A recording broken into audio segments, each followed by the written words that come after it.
I'm still launching. Hello, everyone, and welcome. It is Vicky Free Friday again, and we're here again with Lena, Hello. Agonia, Hello. and Ruben. Hello. And Zep is not here. Yeah, he's probably coming later once more. As you can see, we are actually in the last 10 years stretch of the whole game. Damn.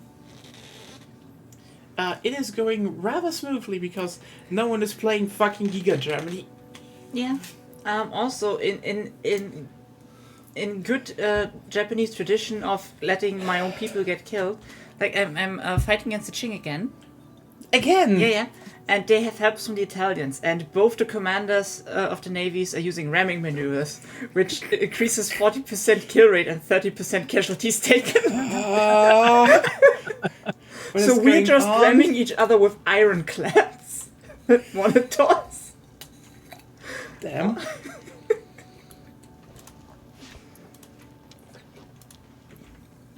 So yeah.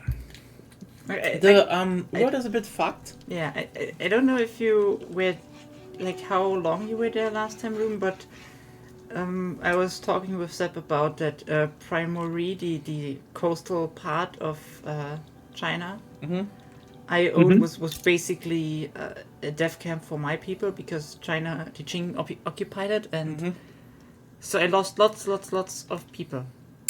Yeah. Also, Ashanti is a thing. Directly next to the Netherlands, who are now under Spain.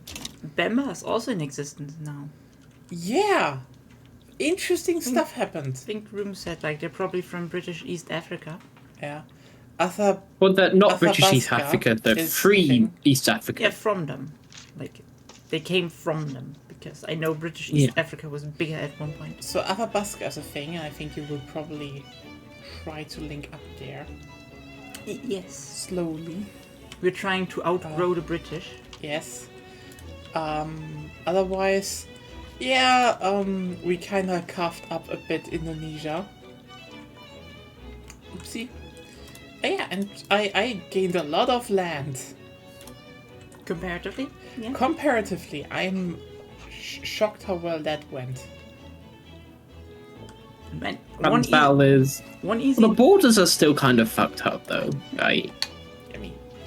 Yeah, a little bit. A little bit. I have to say, like, if you're okay with a little bit of exploiting, you can technically, if you want to attack Cape Colony, just join the British in any war, because they can't kick you out of their own war, and they can't join a war against you if you're on their side. So then you can attack Cape Colony. Tax. Ah. Yeah. Good. That's a problem with the war system in pretty much every Paradox game. I could. Damn. I could be big. And I can't even fund my own country. You can? No. No possible country formations. Which sucks. Oh. You can't even make, like, South Africa? No. No, I can't. just Transvaal. It's just Transvaal. It's Transvaal all the way down. Also, once again, drinking the best cola. Oh, is it the... Yes, Fritz Cola. Fritz Cola, that's it. Yeah. It now, is good. Lena can also join in saying that it is really good. Yeah. They had it in one of the local supermarkets here, so I got a bottle, and it is good. I'm still not a fan of cola, sadly, but as colas go, this is the best. Yes. Hamburg wins again. So, should Oh we... yeah. Also, I she's can still I can offer to buy Alaska. You can try, but I have the rights to it, and I will just say no. No, funny that it's you just can like still buy it. Like, Yeah. Zep also tried it. He was trying to buy Alaska from Russia, but I own it, so I got it. I felt like there was somewhere I could buy like a little bit of it, so we could be like technically connected, but Yeah. Oh well. shame the Brits got in the way. British Columbia. Maybe yeah. I try. No, there is no connection that way. Maybe we can Maybe if you just out-colonize the British. Yeah, Yeah. that's what I'm trying to do. Yeah, that's what we're trying. Yeah. I'm level 4 colonial growth. So should be I'm possible. level 2. Yeah, we'll see.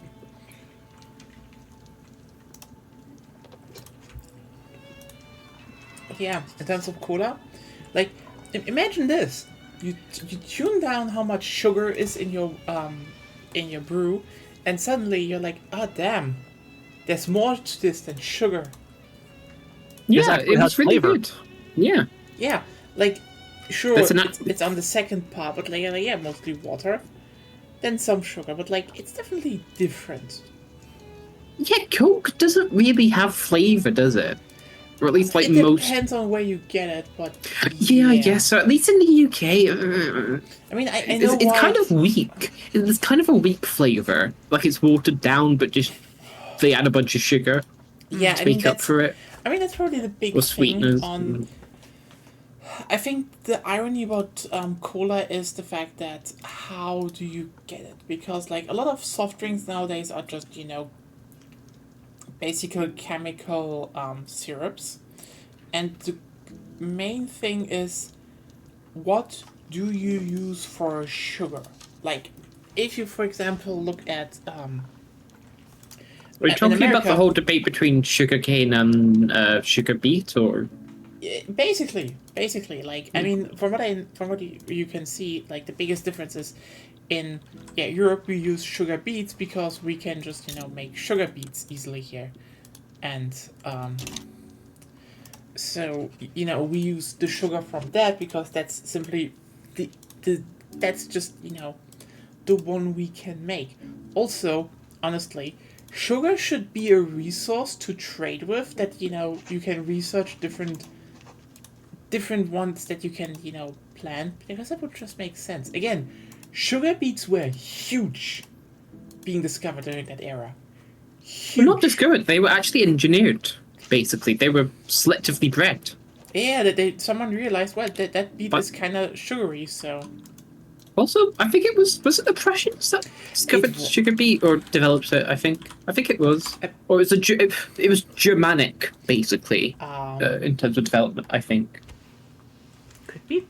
I don't know. it is from yeah, it is from in during the 18th Oh, century, and yes, it's German. now everyone Yeah. is here. And you forgot to turn Was on it the ventilator. Sicilia? I think But it it was. What? No. Yeah, you forgot to turn it on. What? The ventilator. Oh, you want to turn it on? Yes. You can turn it on if you want. Oh yeah, no, they're Prussian, basically. Yeah, they're Prussian. They were from the chemist Andreas Sigismund Markgraf. How very. And it was still before Germany, like that was 1747. So they're old. But Yay. Oh, yeah. And the Well, first one was in Schlesien. Schlesien. It's kind of old, but kind of new. Like it's old, like in our relative time frame, but for for domesticated crops, it's relatively new, basically. It is pretty Like compared to new, yeah. like maize or potatoes, even though like they're relatively new for Europe. Yeah. Like they come from the past 400, 500 years. They've been cultivated and selectively bred in the Americas by the native populations. Yeah, and you know why it became really popular? Because famines happened a bunch in Europe, or No. you know. Napoleon. Naturally. What does he not have his fingers on? Basically, because they realized that, okay. And then he there was the whole thing, if you remember, because of the continental blockade, the continental system. and this is and that's happened that sugar became really, really, really expensive, and people were like, no, we still want our sugar, so they started using the beet. Then after that was dropped, the beet was not as efficient and as cheap as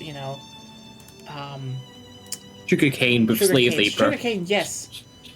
And until they realized, oh, we can mechanize that shit. Hello, Date6. Oh, hey, Date6. Welcome to our stream. Should we start? Look at what exists. They're still small. They're still expanding. Also a bit earlier. Huh? Who? Uh-huh. Ah, Yeah, your power block. You were the first one. Oh, it was Japan. Yeah, I mean Japan. I wasn't trying hard, but it's Japan.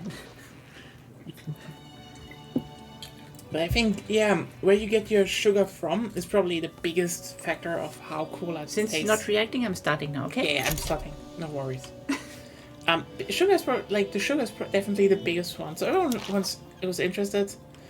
So we still have, the Russian Empire and the British Empire, which are the strongest. Oh, the Zollverein just jumped to place 2. Pretty big. Moral International from the Americans. Yeah, we need to Great. kick them. Hey, the 1,000 Petals are in 4th place. You're almost in the top 3. Almost. Fuck Italy. It's still so funny that oh wait, the Grand Crusade is at least gone. The Great Crusade. It was called the Great Crusade. Ah. Don't like the Italians. Oh, you're not. Are you a fan of was it Fanta at all? Because Fanta in the UK is pretty good. I quite like it. No. Okay. You know? No, I'm not really a big fan of Fair. Fanta. It is just too sweet. Like, I drink it sometimes Oh, and it's okay. okay, but it's not something where I'm like, in terms of soft drink, no. Okay, fair.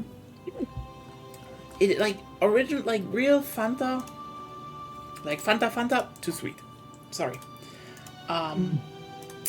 Spezi? We can talk more. It's like if I want sweeter Spezi? cola. Spezi. I've not heard of that before. Sorry. Spezialabmischung KM. Spezialmischung KM. Yeah, he doesn't know that, Sorry. obviously. Okay. Basically, it's basically you mix cola and Fanta. Oh, okay. It's extremely popular in Germany. Extremely popular. I have a skyscraper. And yay, you have one.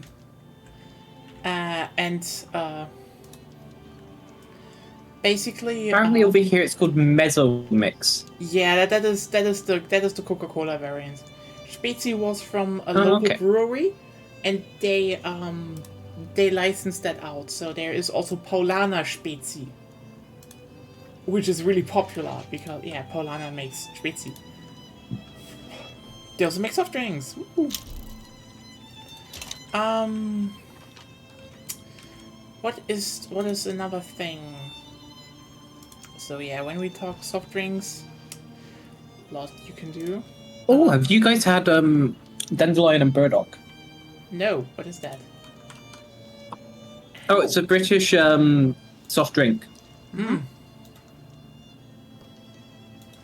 Historically made from dandelion and burdock roots. It's quite good, actually. I know dandelion tea.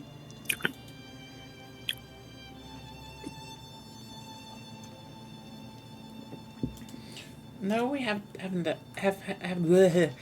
don't have that.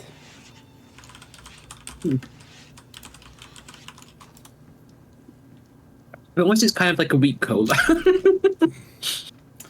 Yeah, I mean, okay, you know what? If we talk about orange-based drinks, like one I like is Orangina. Orangina is so good. Yes. So good. Yes. Like, we had that so much on we have a lot of small, like a lot of small, how's it called? places where you can rest and eat, at hiking trails and stuff, and that you usually get Orangina there. So.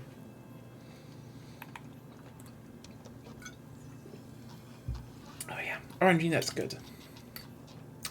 I probably should upload that the interview now that I realized again about the rural TCG vending machine before I go down there again. Maybe I can get a pack this time. Yeah. Well, yeah, have you tried Iron Brew before? No. I have, but I forgot. That's quite good. I like it. Historically. Also, what's the other one that's typically Scottish? It's it's this tonic wine. Yeah.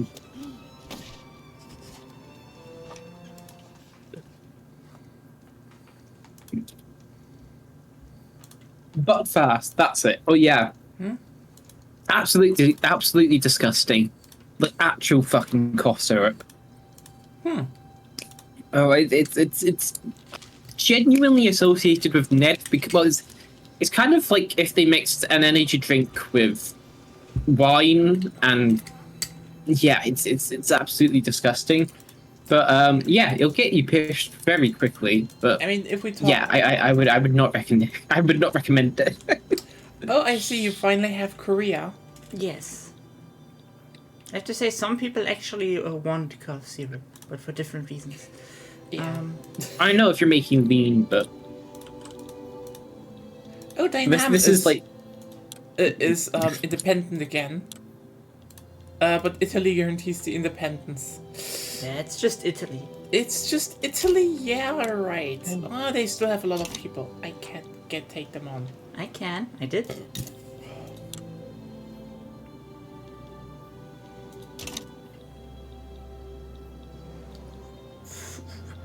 Like, I'd rather reduce the standard of living for German pops in Japan than get you more ethno-state ideas. Fuck off.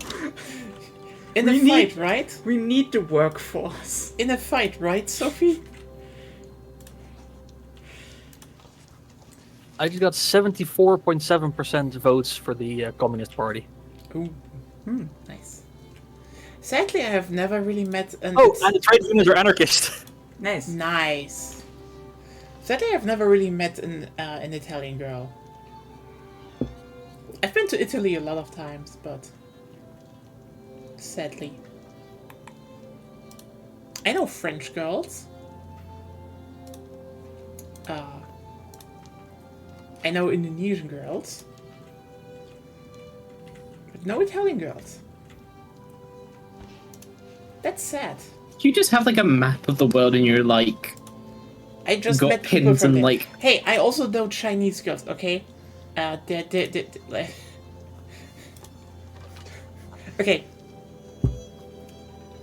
You know what? We had 2 Chinese exchange students in our class. Okay, we had more, but one had to retake a year. But the 2 girls didn't. So finished school with one who was like totally into fashion and basically sat like a doll and like she looked like a doll. Like I swear, like a porcelain doll. She just had that aura, that vibe, that aesthetic. And the other one was basically a nerd. So yeah. It's just yeah. The U.S. is trying to conquer the Philippines from me. Aww. Oh. That's sad. I just declared war on Spain. I mean, I guess the USA needs to do something historical. Yeah. They couldn't manifest their destiny, so. Ruben, you oh want yeah, in on this? Japan, do you want help? I think you should maybe help Brazil first. Ruben, you want in on this? I don't have an interest. Wait, no, I do. Yep, I can help you. Do you want something from the US? I'm already getting more reps. You know what?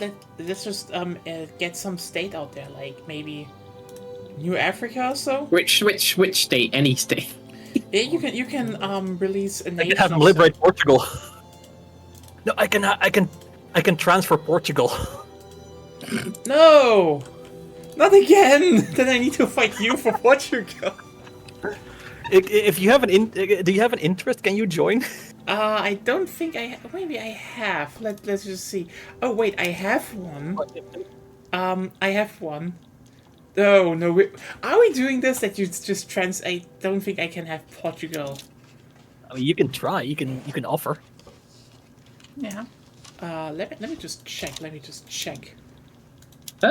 You could transfer Libya. I can't offer yet anything. So. Oh yeah, it's still in the early phases. I paused for the moment, but yeah. I mean, Yeah, could you transfer Libya? do you? Yeah, sure. Yeah. Mobilize, mobilize, mobilize, mobilize, and mobilize.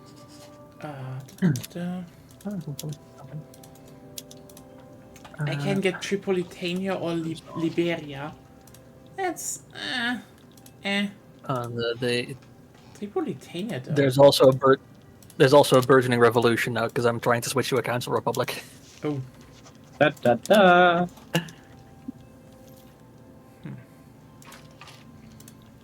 No, not much I can join. Can't join. Sorry. I kind of wish I could say, oh hey, create New Africa. That would be funny. But also big war. You know what? Let's just see if I can get an interest and liberate Dixie. Maybe. Did we go down to speed 3 maybe? Sure. Okay, no. Also, one of them played. You know that big Chinese instrument like that is on like a table in front of you. You need like the plugs on your fingers. Was it Zeta? It's not the Zeta. The Zeta is the very simple one with just two. Yeah. Ruben, Yeah. do you want any war goals? It was transfer Libya. Let me see. Transfer. I know it, Yeah, but I don't I know know. the name. You mean Tripolitania? Yeah, Tripolitania. Yeah. Offered.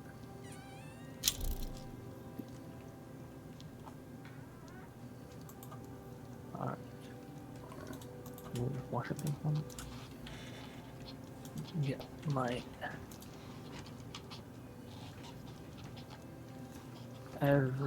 But actually not everybody. Almost everybody. Everybody. Da, da, da, da, da. That's mine. Yeah, so HQ just in case. That's now.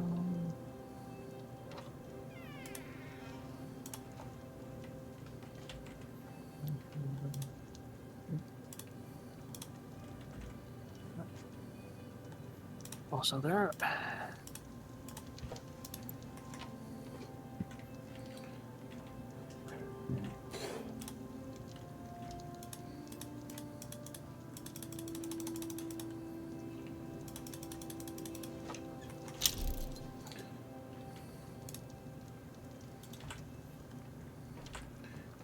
Guzheng.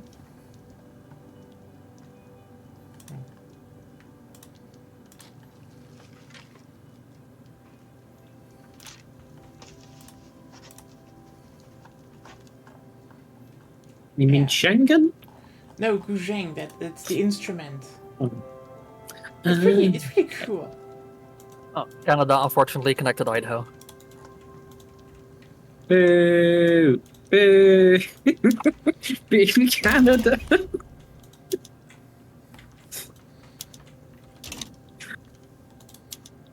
Idaho's such a funny looking state.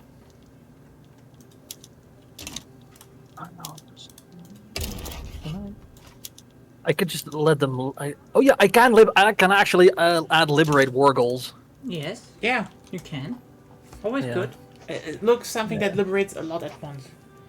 I could. Yeah, New what- Africa is the biggest one. Oh, who are you fighting all? U.S. They're fighting the US. In the south. Yeah, New Africa. Yeah, New Yes. Africa. I see. That's the most important one. There we go. 2. And I'll have them liberate Portugal, so that if it Japanada. happens in time, you can take them over. There we Yeah, go. Japan has spread a bit. Japan has spread a bit. Japan a will fuck up teeny Spain tiny bit. now. Yes, Fuck up Spain. Germany sided with Spain, unfortunately. Well, that will be just like a bit more fucking upping. Yeah. Won't be easy.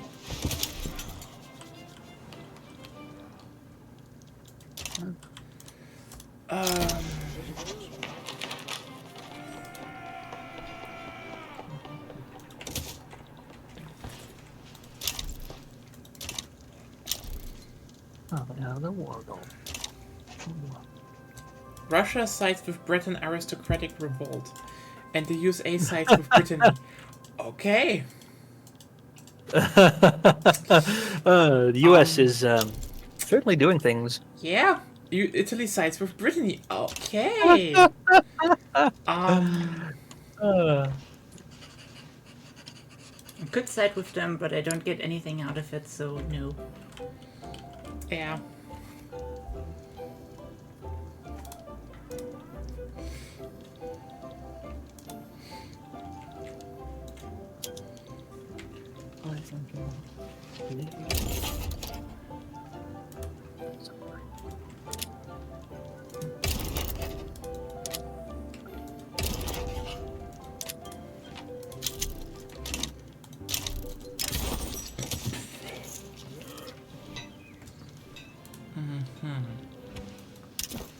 Alright, hey Livingston, I have no idea what you mean with that, by the way. If there's something that was announced, You were sleeping the whole day. I was sleeping, mostly. If I didn't play Astrobot, which is great. Obviously. It's Astrobot. Oh, did you get it? Communist Persia. Yes. Yeah, they still... Okay, fun fact. So, the drama. Okay, well, I'm spilling the tea on the drama. What happened is that I got a call yesterday. And the store called, and because, I pre-ordered it physically. And the store was like, bad news. The distributor fucked up. Badly. It just maybe will arrive or not. Today, I was there. I looked into it because I was like there for like a dentist thing. Anyway, and they were like, okay, good news and bad news. It might still come today, but it was apparently really bad. And I actually got the call a bit later. I wanted to sleep, but I couldn't. Like, yeah, it actually is here. So yay. What apparently happened is they lost the whole container. Oh shit. Yeah. Uh-oh. Meaning, ironically, I was lucky because only the ones that still went to the deliveries that still went to GameStop in Hamburg, those were still shipped out because they were, small. None of the big chains of the, big, electronic store chains have Astrobot copies. It is that bad for the region. But I don't care, I have Astrobot, woo! It's the same like back when the PS5 was announced. Everyone was like, I don't have one. We're like, yeah, but we have. Quite literally. PS5 was announced, I was like, okay. They showed the price, they said pre-orders are going up. I put down my note, I was saving up already because I was like, I know it's coming. I know we saved up for that. Like we had money saved up. Literally. So that was just like, it's similar to now, we're kind of saving on the TV, but I'm also saving because I know there will be and there will be a new Nintendo console coming, and it probably will be okay. I do not know because Nintendo is weird as fuck, but I suppose it will have backwards compatibility, and suppose, since I am streaming a bunch on my Switch this year, I already did that, it would probably be useful to have. Not to mention that we then, I guess, have like a third Switch if we ever want to have like, if we want to be one of those households that have 3 copies of which is grand, us foreign investment rights in their country.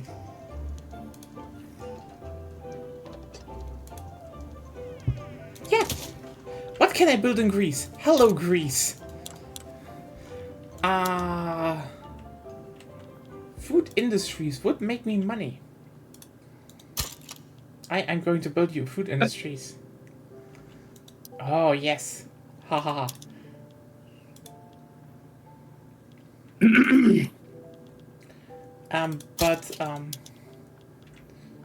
Yeah, basically, I was like, already planned for that. And then, what happened afterwards was, what happened afterwards was I just, made myself like, an alarm. I woke up early. I was at the store an hour earlier. So, yeah, I had to wait an hour, but who cares? And there were other people, and I was in the store, and I pre-ordered it there, and you know what? I got my console. And meanwhile, everyone online was like, "Oh, you can't get one. The bots already got one from Amazon." I'm like, go to your store. And to be fair, not everyone has one. But most do. Mm-hmm. Like, I'm sorry, here's the thing. I know a bunch of people that live in Germany, okay? Like, I know you don't live in rural Germany. And even then, I know that you can pre-order at any fucking MediaMarkt. And do you know why I know that? Because I got my PS4 from a fucking MediaMarkt in rural Germany. Because I went there early and was like, hey, can I pre-order? And they were like, sure. Because that's the thing with big chains. And this is just like the biggest thing. You do not need to give Amazon money. Like, sure, you probably don't have, your own little small store that will just get like 10 per launch. But like a console launch is, no one gets a lot. But every store gets a certain amount. It depends on the store, yes. But again, I'm just gonna pull this up. I grew up in I went to a town. I have a progressive party with the petite bourgeoisie. Damn, I'm confused. I landed in Florida. Nice. Yeah, but this war is not going very well. Well, we're holding. Like the war exhaustion is holding it's steady. doing the thing. It's doing the thing. Yeah. Yeah, and they are in multiple wars at once, so don't worry.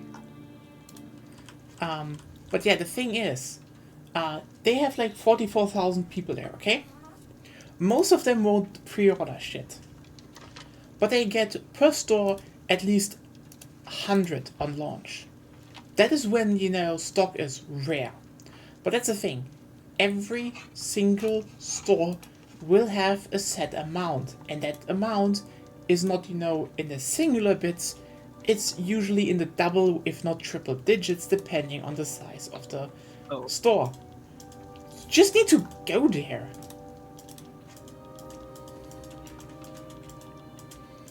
And this is what I don't get, Like...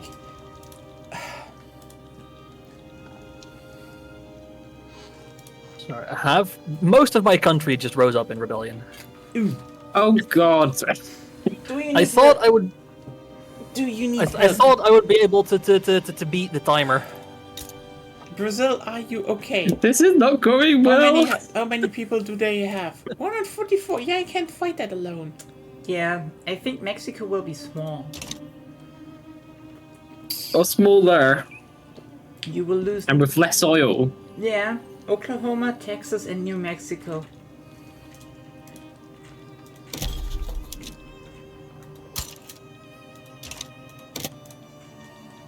Ouch.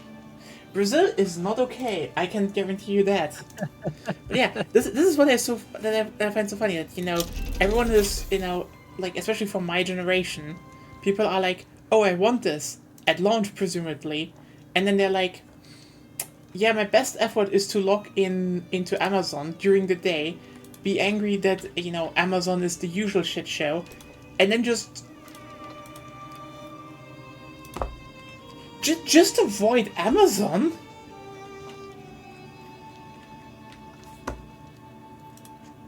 I don't know.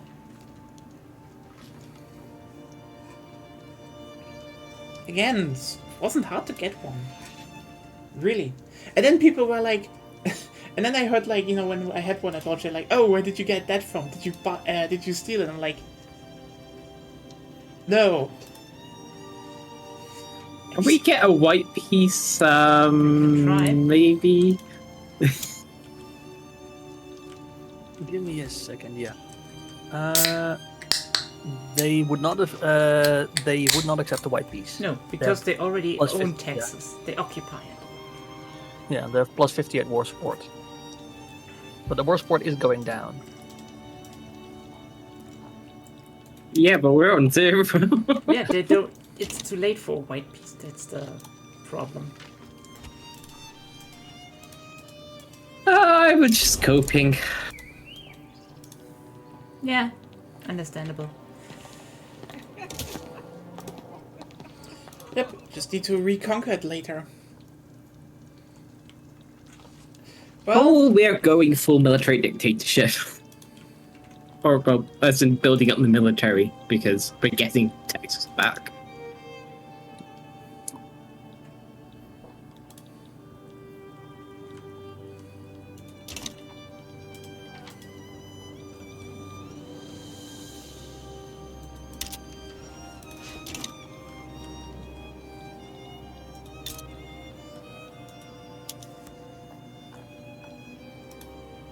Yeah, I fucked up. I should not have agreed to it.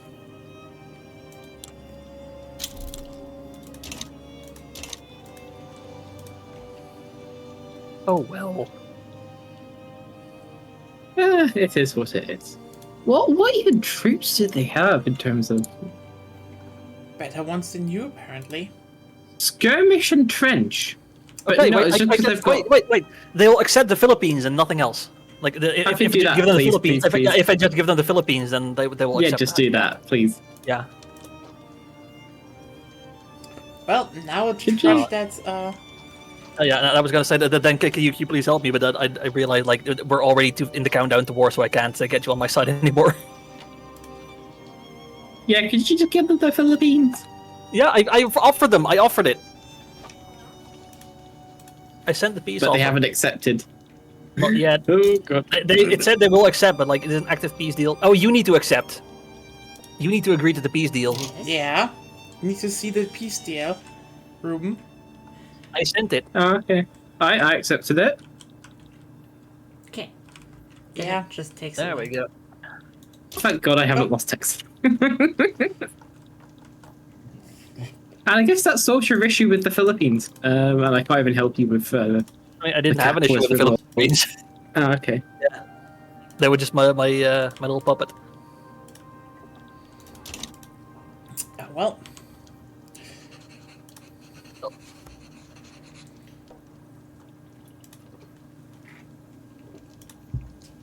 Yeah, I'm going to expand the military. that's always a good idea, if you can. Yeah. Oh well.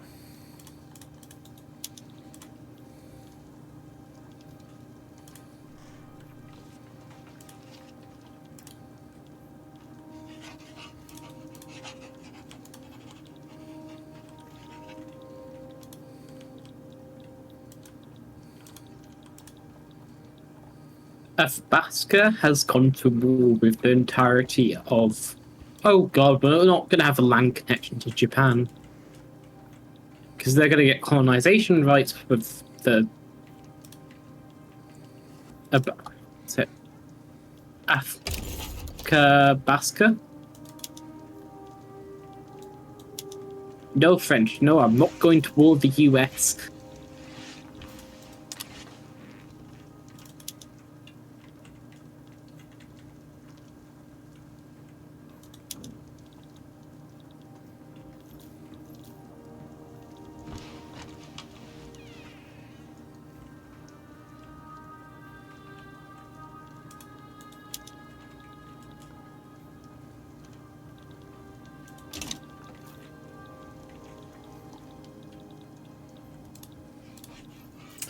It's time for Mexico to remember something.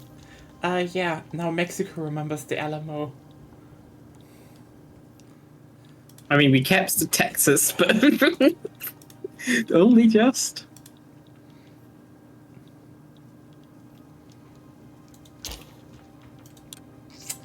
Well, that's a flag. Brazil, that is certainly a flag. Yes. Eh? That looks more like the Valverde flag. It is I very don't similar. know. Very similar, yeah.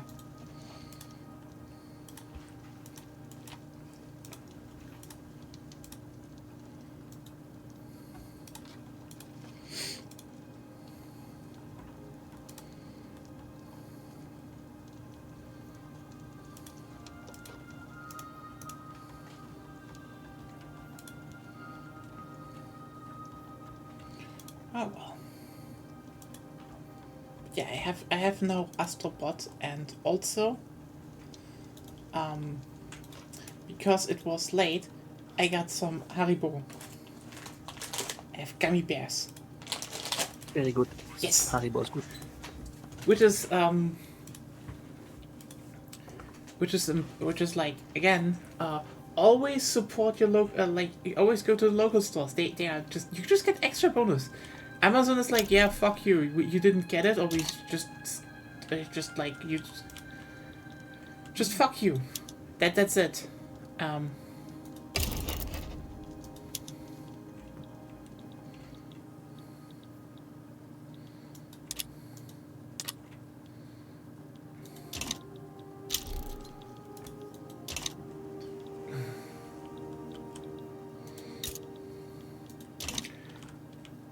Like here, I got, the thing is the store opens at 10.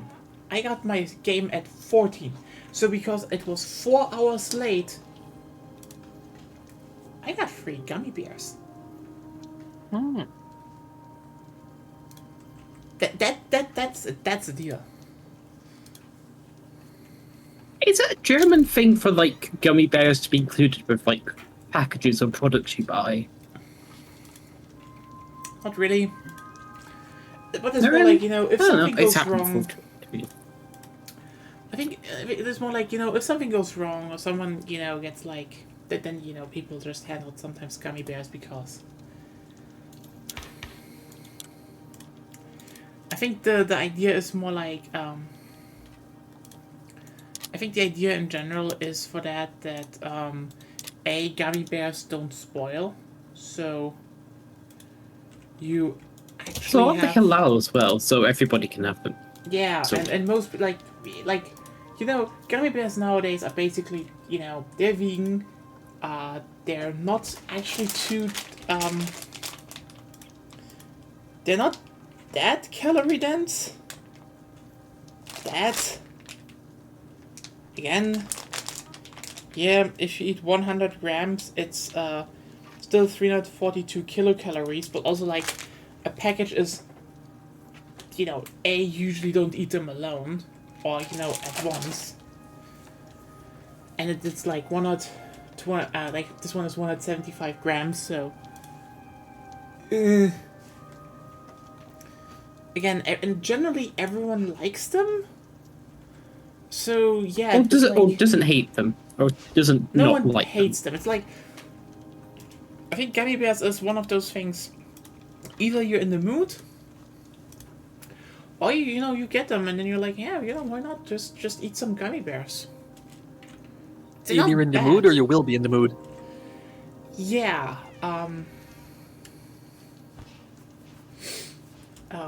And I mean, for example, there was this one time. It's just sometimes, especially if you make like your like personal sendings, like people just put like one in because they're not like expensive, but also, you know.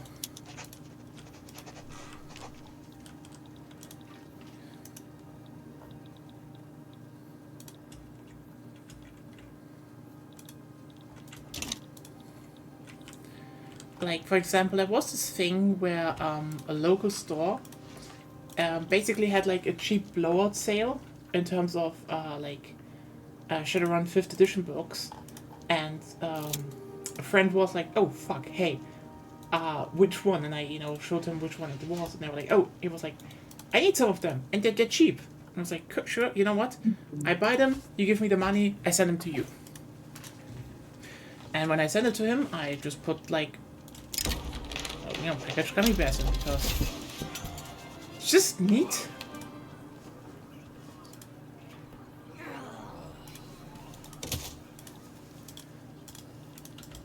It's like when I bought a few Wii games earlier this year, and I got some Japanese sweets with them. The guy I bought them from like imported them, and it's just nice. It's just a thing that happens here. In Germany. I think that is part of German culture. Like, you send someone something, and you put something in there.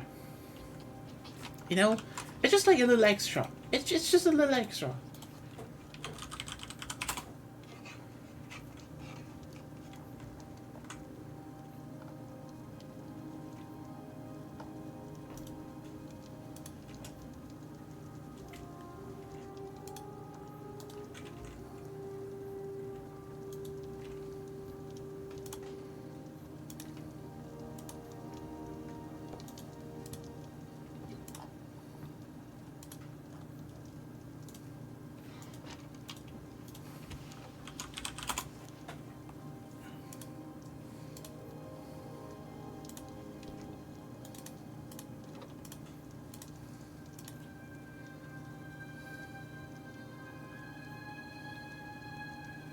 There are Nigerian and Indonesian fleets clashing off the coast of Guyana. Well, not anymore, but there were, which is just Victoria things. Just Victoria things. Also, guess who's getting multiculturalism? Yes. Transvaal is transcending. Who won the Brazilian? Who's actually winning? Who do you think? What? Are you Yeah. winning? I don't think you're winning. No. Well, Rip. If this was single player, I absolutely would have save scummed this. But as it stands, I mean, it is only 8 years to go. I'm like, yeah, this is a good dramatic end for Brazil's ambitions. Miku I'm okay dies. with this. Yes. Brazil Comrade flew Miku. too close to the sun. Yeah. It's just like at last we're becoming Transvaal. Yes, we're transing all the Vaal. All the while. Yep, the capitalist revolt is winning. But yeah, the thing is, usually you just put something like extra into like. You send something between people. You just put some stuff in, some sweet stuff. Are you out or are you still? I just got a next. Yep.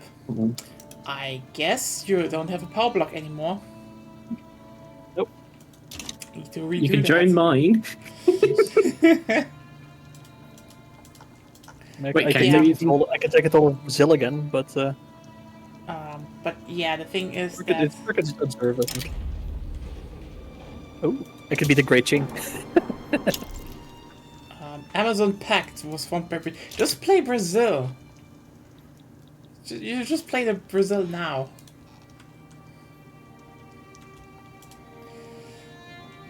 Oh yeah, no. Have you watched Chaos on Netflix at all? No. Whatever that Oh, is. you certainly should. It's got Jeff Goldblum Yeah. as a maniacal, power hungry you know, You know God, what? Just so you basically. know, I barely can access Netflix. Oh, okay. Wherever you find it, it's actually quite good to watch. It's quite funny. And Jeff Goldblum as as God. I'm Jeff Goldblum. Hello, I'm Jeff Goldblum, and nature finds a way, or something like that. It's Jeff Goldblum. Are you not a big Jeff Goldblum fan? I don't know. I don't hate the guy. I think he makes great Yeah, acting. okay. I'm quite a big It's fan. just But, I like memeing fair. on him. This is the thing, you know. I like memeing on the guy. But help me. My brain is killing me. Headache again? Slight, I guess.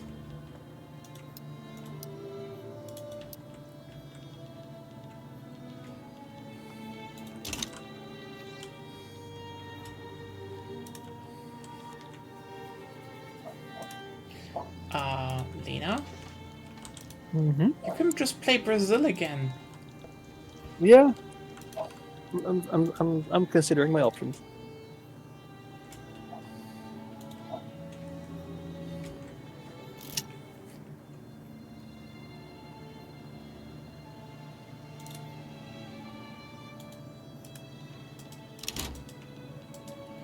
I haven't read that Death Diary yet. So, It looks cool. The one I read earlier. okay, you know what? Let's just actually look that up on the Vicky Free side. Ouch.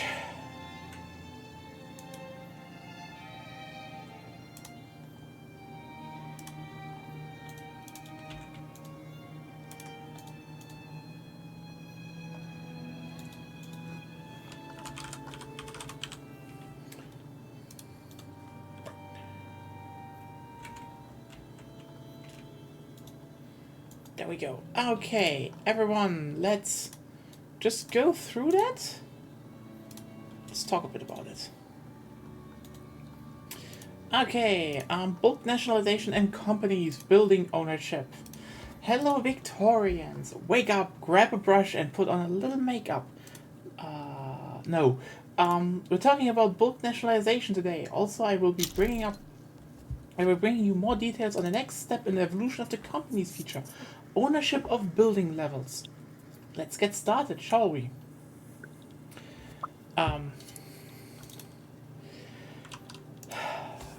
Since the release of the 1.7 update and the nationalization feature, the biggest wish from the community and ourselves in regards to it was to have a tool that allows you to nationalize more buildings at once and to let you choose more concretely which levels you want to nationalize. So that's what we did. In order to access this new tool, you will have to go into the building registry, which you can find at the bottom of the building panel. Okay. You know what? Let's just actually pull it up on the stream. There we go. Yeet. Okay, there we have that. In here you will see a new button which says Nationalize Filtered Buildings. Okay. That's neat. I haven't done it ever, but it's neat.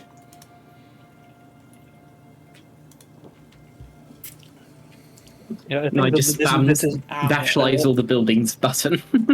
I think this is what they're adding in the next patch, so that's why it haven't. Yeah. The thing is that I never really use that. Because usually just not nah. Oh, I do have to ask the question if you all wanted it. Why wasn't that in from the beginning? But death can be tricky. So I won't be like, it's just feels a bit off, It's like, you could have thought of that in the beginning. Anyway, it's coming, not complaining. As you may be able to tell from its name already, for assembling the list of buildings to be nationalized with the tool, we take into account all the filters you have set up inside the building registry. So if, for example, you filtered your list down to a list of buildings that are owned by other countries or POPs in other countries, well then these are the only buildings that are considered when opening the bulk nationalization window. That's useful. Alternatively, you could have filtered the lists for buildings that are located in West Bengal, that have a goods shortage and that are currently not hiring. The more you filter, the more control you have over which buildings to nationalize. Now let's see what happens when you press that button. Example, list of all British pop-owned ranches, furniture manufacturers and steel mills that I have filtered for the building registry and that I can nationalize in one go. Pissing off Britain. Perfect example. Who's beefing here? Bulungan. Who's Bulungan? Who is Bulungan? Oh! Yeah, sorry, I can't reach you. I cannot reach you, Bulungan. Oh, the Bulungan religious revolt. Wait.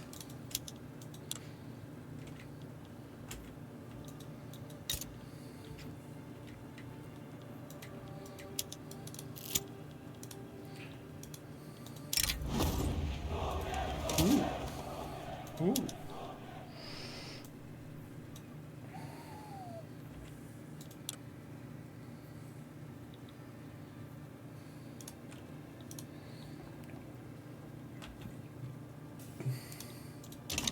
I could. It would be funny.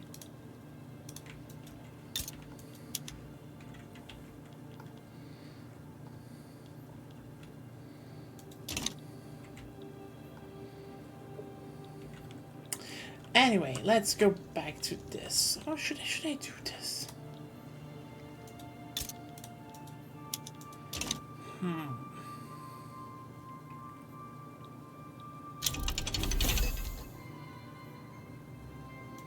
Oh, no.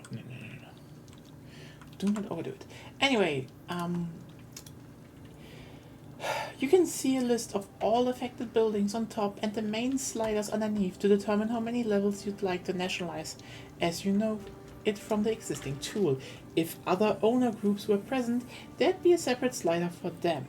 Additionally, to the left of it, we've added a shortcut to filter by a specific ownership type in order to allow you to only select manor house owned properties, for example.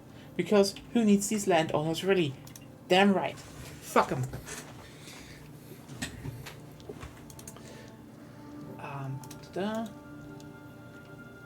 Yeah, that's neat. That's neat. So that is just good quality of life, definitely. That is definitely just good quality of life. Happy. What can I say about that? Like, for the people who use it, like, yeah, sure, that's a good quality feature. On the right side of the window, you see the summed up consequences, costs, and the option to disable payment if your law allows it. All that's left to do is press the button and take control. Good song, by the way. Old Gods of Asgard, they rock. All that's left to do is press the button and take... Oh, wait, yeah. This bulk nationalization feature should prove a powerful tool in everybody's toolbox when it comes to claiming national ownership, and we can't wait to see you use it. Companies building ownership. As we wrote in the past when we talked about companies, we have always had a bunch of ideas on how to expand the feature to integrate it more in the simulation.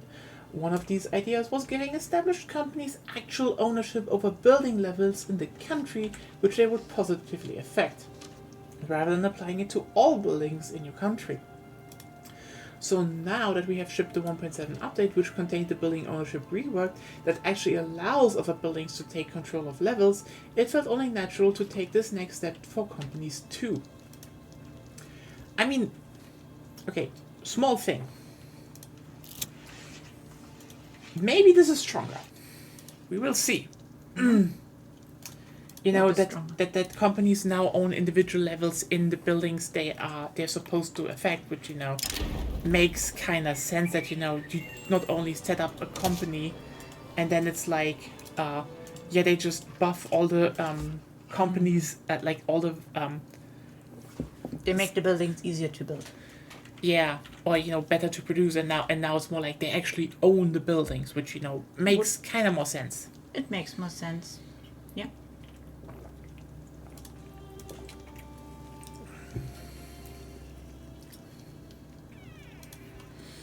I suppose the buildings that they own then have a bonus.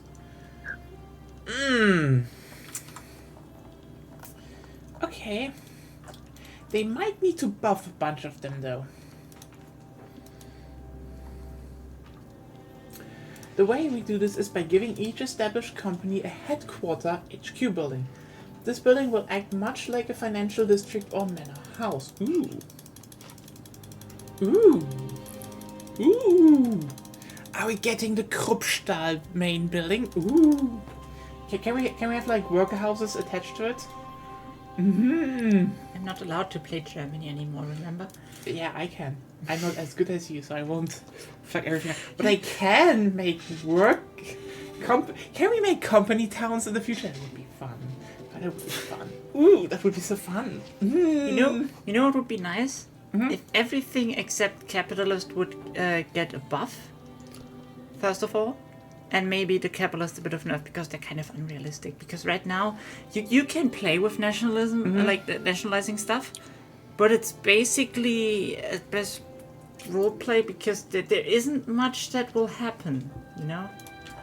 Yeah, I mean, let's just not forget about the fact that people were like, oh hey, the communist revolution would happen in Germany because they were like, it's the most advanced one, and also, the workers I'm more like are better there. in-game, but okay. Yeah, but I think capitalists should be a little bit more exploiting and stuff. But I'm just saying, if we're looking, at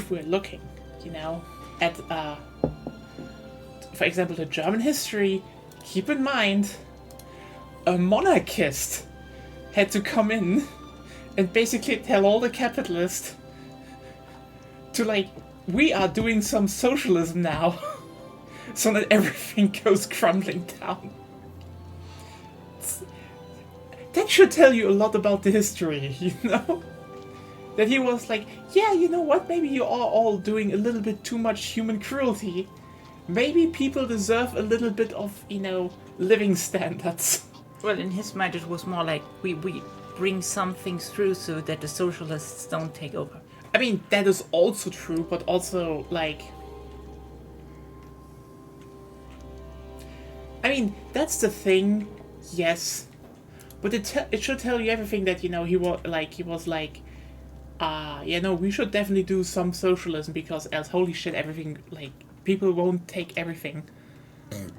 Yeah. Oof. Is this Bismarck? Yes. It is Bismarck. I mean, No. who else am I going to talk about? Could you stop being so loud? Yeah, sorry. I mean, Also, the stream is still on the dev diary. yeah, I know. I still want to go through the death diary. It's just, Sometimes you have to do things in game. Yeah, it was here's the thing. Bismarck basically had two goals. It was technically three goals, but he wanted to prevent that the monarchy fell. And here's a big thing. He definitely saw the socialists as the biggest ones, the biggest threat. But also what people need to keep in mind, the capitalists were also a big, stick, because he was like, those people are getting too powerful.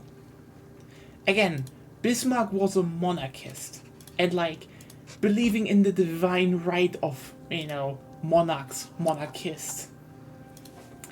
And ironically, working for a guy who was like, I don't want to be the German emperor. And then he was like, sir, we only have 2 monarchs left, and the Bavarian one is gay. It's like, but I just want to rule Prussia. I don't want this bullshit. It's like, listen, it's for the better. We're like, yeah, but why can't the Bavarian guy, he bankrupted the country and is gay? It's like, fuck. I guess I'll do it then. German politics was kind of funny if you, look past, Wilhelm I was he didn't like being the German emperor. He basically only did it because Bismarck was like, if you don't do it, everything will be destabilized and the Habsburgs will take over. And he was like, fuck it, I do it then, I guess. And yeah, the final one of the Wittelsbachers went out in a blaze of glory and building too many castles, and then everyone's like, fuck, you just bankrupted us. Polana ain't saving that. And not even BMW. But yeah, sure, it was about that, but also, again, keep in mind, the capitalists, imagine what Ludwig would have been able to build with the Imperial German budget, though. Honestly, he should have gotten the shot. Wilhelm didn't want to. Ludwig would have been a banger emperor. I'm telling you now, he would. We wouldn't even have we wouldn't even have a war. Like, you know how World War I would have happened? Serbian nationalist shoots Austrian emperor. Ludwig is like, well, that sucks. And then Austria's like, do you help us? And he's like, what the fuck are you looking at? I have to build castles, fuck off. And so nothing happens. That is the Bavarian timeline.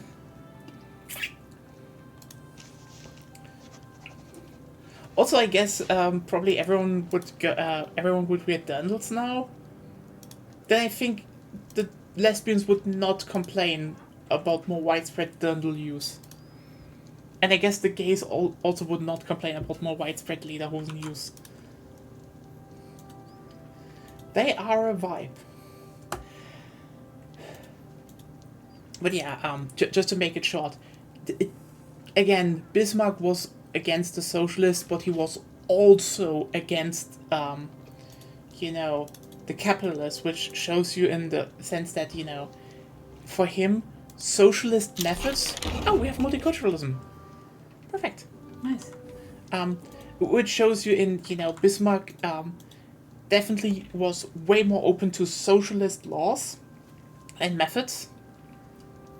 Because he was like, that's actually effective and better to have a loyal and, happy, populace. Well, again, to be fair, he introduced them not to be nice, but to save the monarchy, yes. Silence the more radical elements, let's say. Well, isn't it also just a pragmatic approach, basically? I mean, that's Bismarck.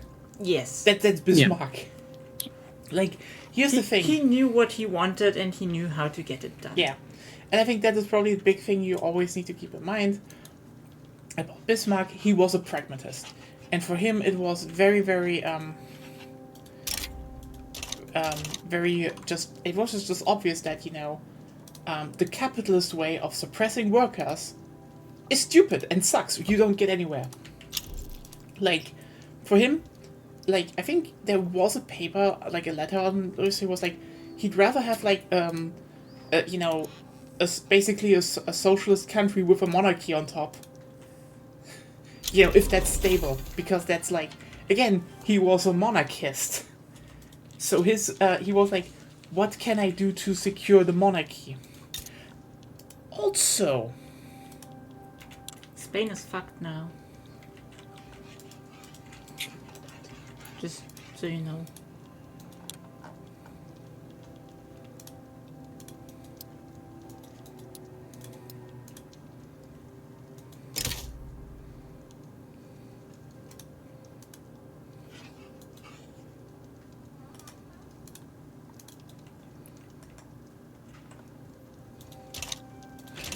One second, just I need to check something. No, the checks are gone. I think. Oh, the checks are gone. Yeah. Oh well, but you know what? Let's just keep going. With the thing here.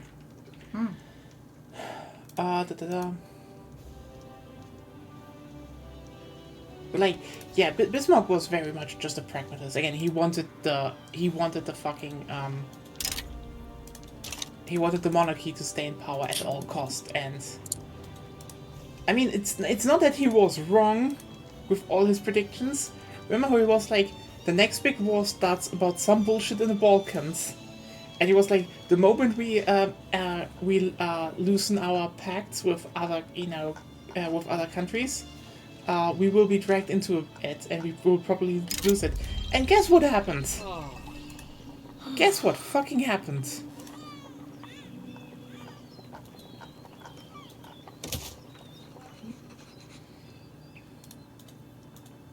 Okay, the establishment of a company HQ may require you to give away some of your own building levels or provide the necessary funds. Details on this still need to be evaluated and implemented as we are approaching 1.8. But the conditions will be dependent on your economic laws.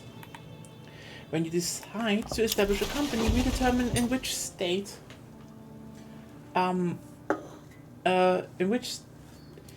its HQ will spawn based on where in your country the relevant industries are the most prominent. So if you establish Friedrich Krupp, for example, a company that cares about steel guns and artillery, it looks through your country and finds the state with the highest number of building levels of these types and will settle there. Westphalia, Friedrich Krupp. That's there. That makes sense. Once established, companies can invest into new building levels like financial districts and manor houses. They make use of the investment pool for this. Also, people from the British Raj are now moving to Zululand. Amazing. I know there was quite a lot of movement from British owned, like historically, a lot of movement from British India, which is controlled India, on how much they or the blocks in them have contributed to it, there will be more or less investments from companies into new levels. Like the other ownership buildings, the company HQ level will increase with each level they build or buy. A goal that we have with the investment logic is that companies should start investing much more locally. What does EG dot mean? E.G. For example. Really? EG means for example. Yeah. Example given. Example given in their... I just realized, in their own state before expanding to your country. And of course, if you have foreign investment rights in place, companies will also be able to make use of that and start building new steel mills on the other side of the world. But keep in mind that companies will only ever invest in buildings of their assigned type. So Friedrich Krupp will never build a ranch, for example. Aha! As it should be. As it should be.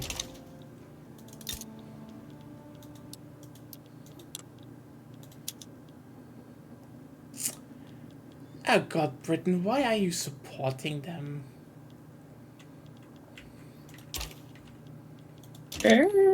South Africa. Yeah. Okay, another major change that we're doing with this update is of course to change the throughput and construction bonuses.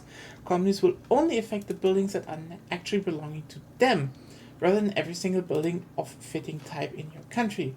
To compensate for this, we increase the bonus that companies are providing. As I said, they should do that. The same is true for the construction bonus, which is applied only to buildings that are funded by the company. Aha. So we lose the global reduced construction cost, but they boost other stuff. Yeah, and they will definitely be more like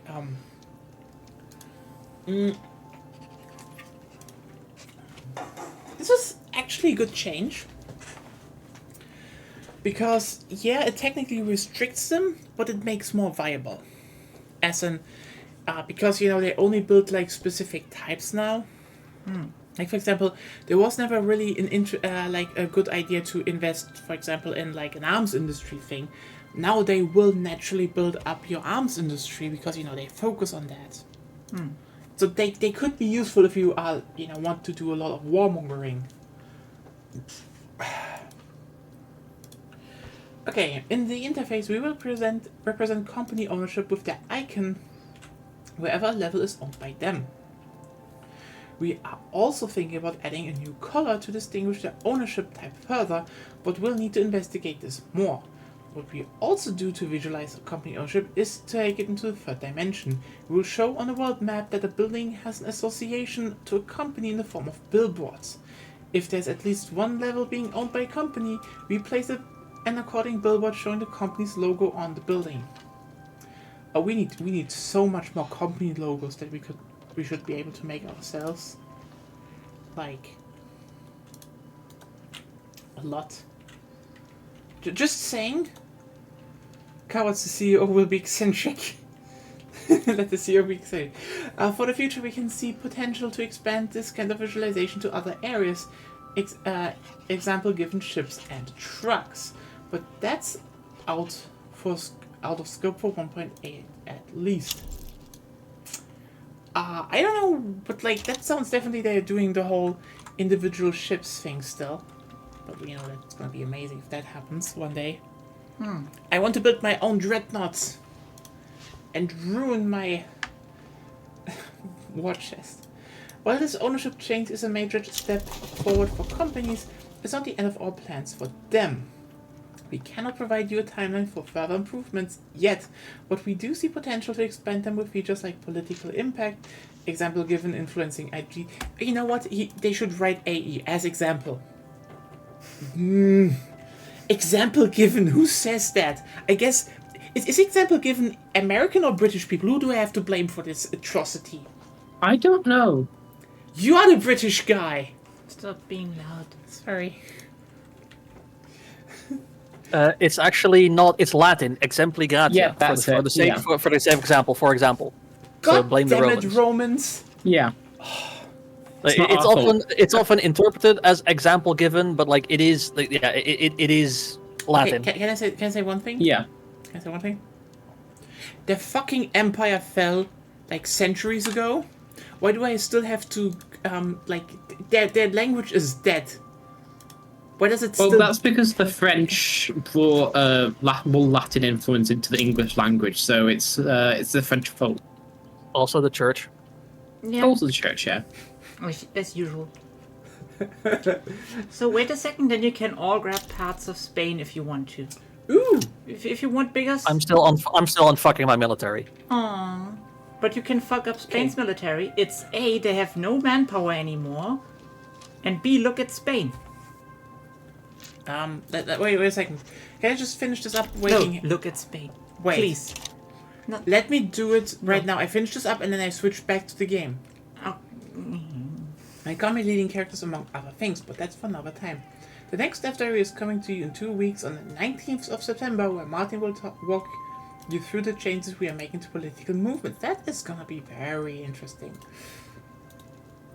Okay, so what did you do to fucking Spain? Oh boy! Oh boy! If you want parts of Spain, you can grab them now.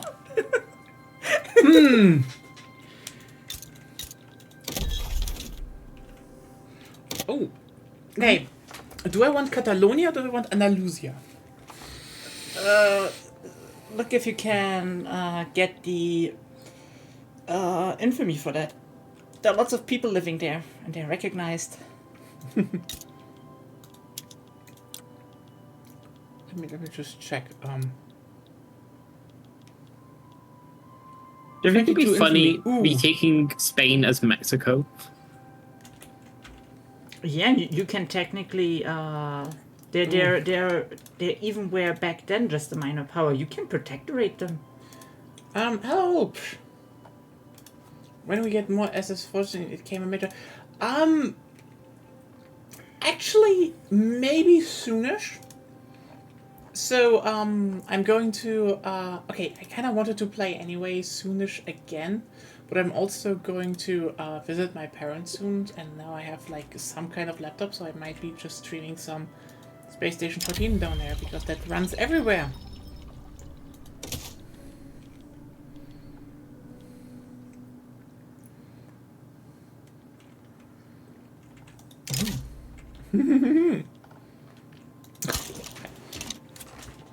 I'm just cheeky and getting Andalusia.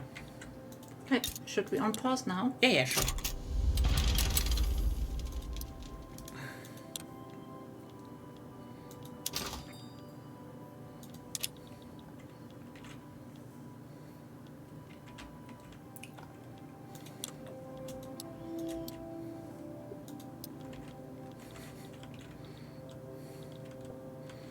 Mm-hmm.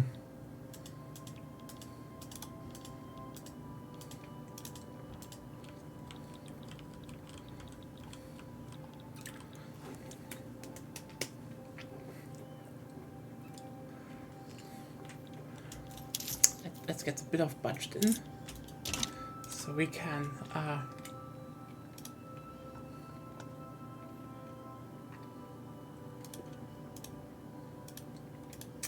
We got the stationary partially in a working Atmos console. Oh, what does that do? Ooh. What does that do? Oh, there's a religious revolt going on in Britain. Hmm.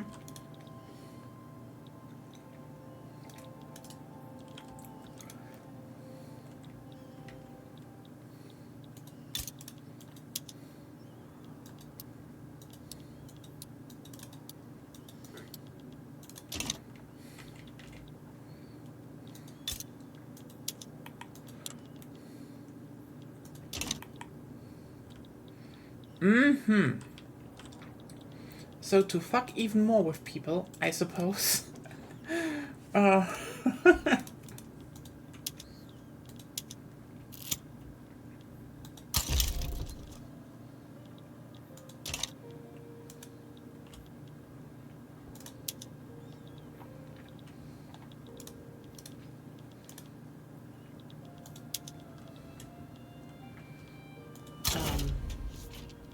but yeah, I actually wanted to do a lot, but basically what happened is that it's not that I forgot again. It's more like Italy sides with Andalusia. Well,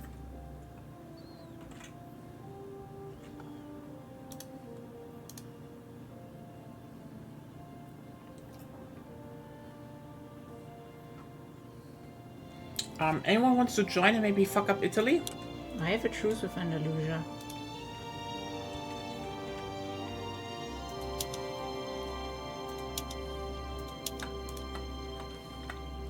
Oh, wait. Hey, Brazil, Mm-hmm. wanna do the funniest thing? In a bit, I'm still reorganizing my military and like everything else in my like I've got most everything else sorted, but my just reorganizing my military. But yeah, Japan!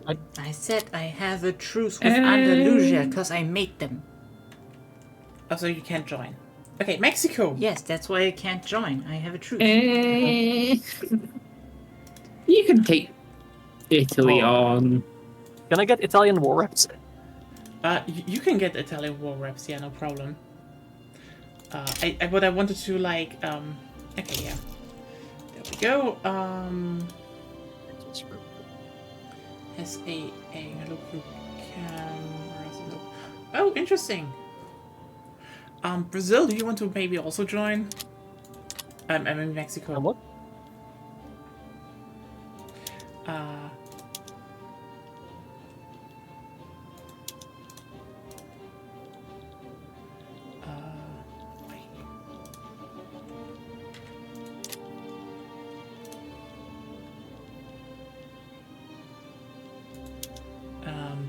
Problem is, okay, they're not showing how much you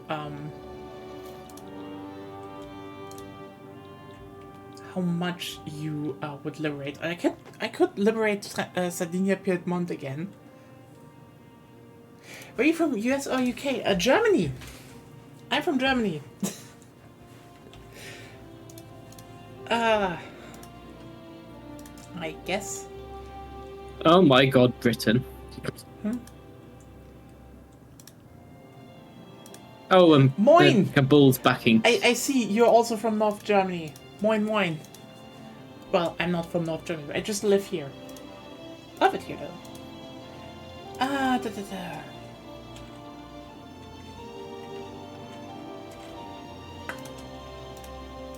Das ist ein Gefühl. Ja, so manchmal fühlt man's, ne?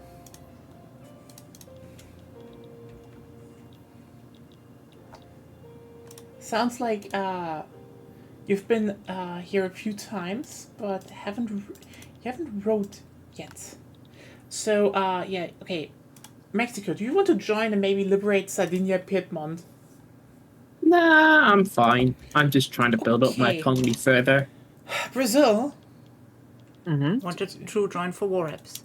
There are info war reps, but do you want to also maybe liberate Sardinia Piedmont?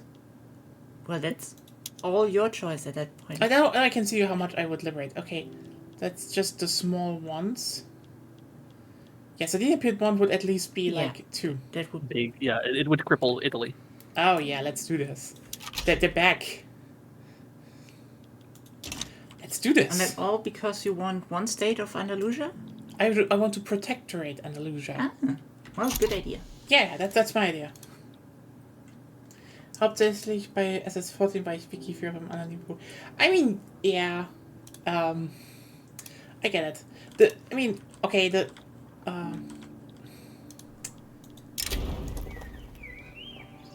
Ich meine, wir machen jetzt hier nicht wirklich die großen Meme-Streams. Wir sind jetzt nicht so gut darin, dass wir so ein paar Leute sitzen zusammen, reden über Zeug, lassen sich über Sachen aus und spielen dabei Wiki 3.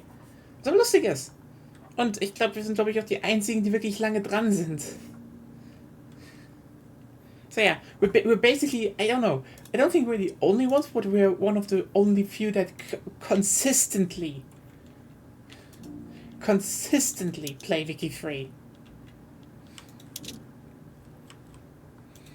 So that's that. Oh yeah, but first off getting Andalusia and then...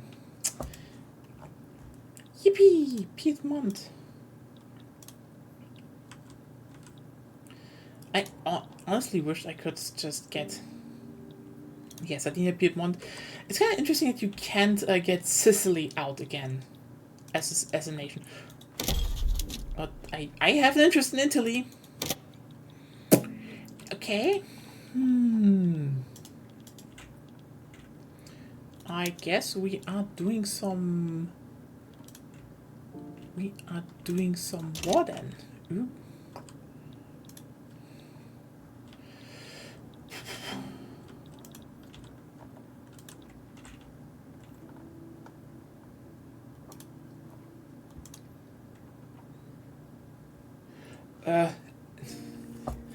I mean, I'm usually as you know, I'm talking in English because we have mostly international viewers.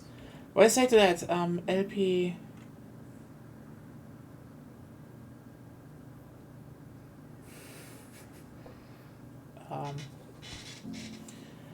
I mean, it was expected. Let's just be real here. Like, this shit has been brewing for years, and they have not, like, everyone want them. Everyone want them. Like, can we just talk about for 1 second? That literally, I can't make, oh, you're already invading there. Okay. Oh. You're just faster. Was I not supposed to?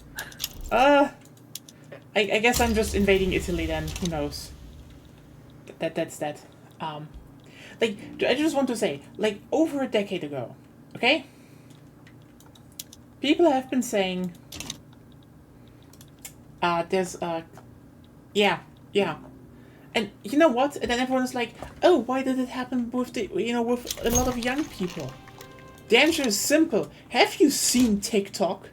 Have you seen Twitter? Like, people are coming and, pretending like... No, wait a second. I need... You go please back here. How can I, cancel a naval invasion? You clicked on a naval invasion and click on cancel naval invasion. Yeah, please go back and, why are you moving there? No! They need a while to redo things if you give them a new order.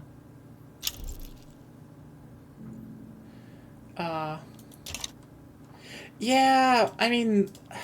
Oftentimes if there is a new front, stuff like that can happen. Yeah, Italy is invading me now. I need to get there. We need to get some troops into Transvaal. I mean, you're young. I was almost finished with school when they were founded, so... You know, I still remember when, you know, the pirates were a thing. So yeah, Lena, we need to get some stuff in. Yeah, I'm getting. The intelligentsia wants to... The intelligentsia wants to establish monarchy. That's Smart.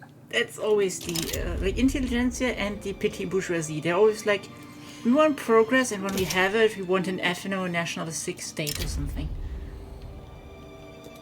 Yeah. I've got troops coming in your way, but they're mobilizing, but they're on the way. I mean, the thing is that everyone told them. Everyone, okay? Told like already a decade ago that radicalization is coming from online. Everyone said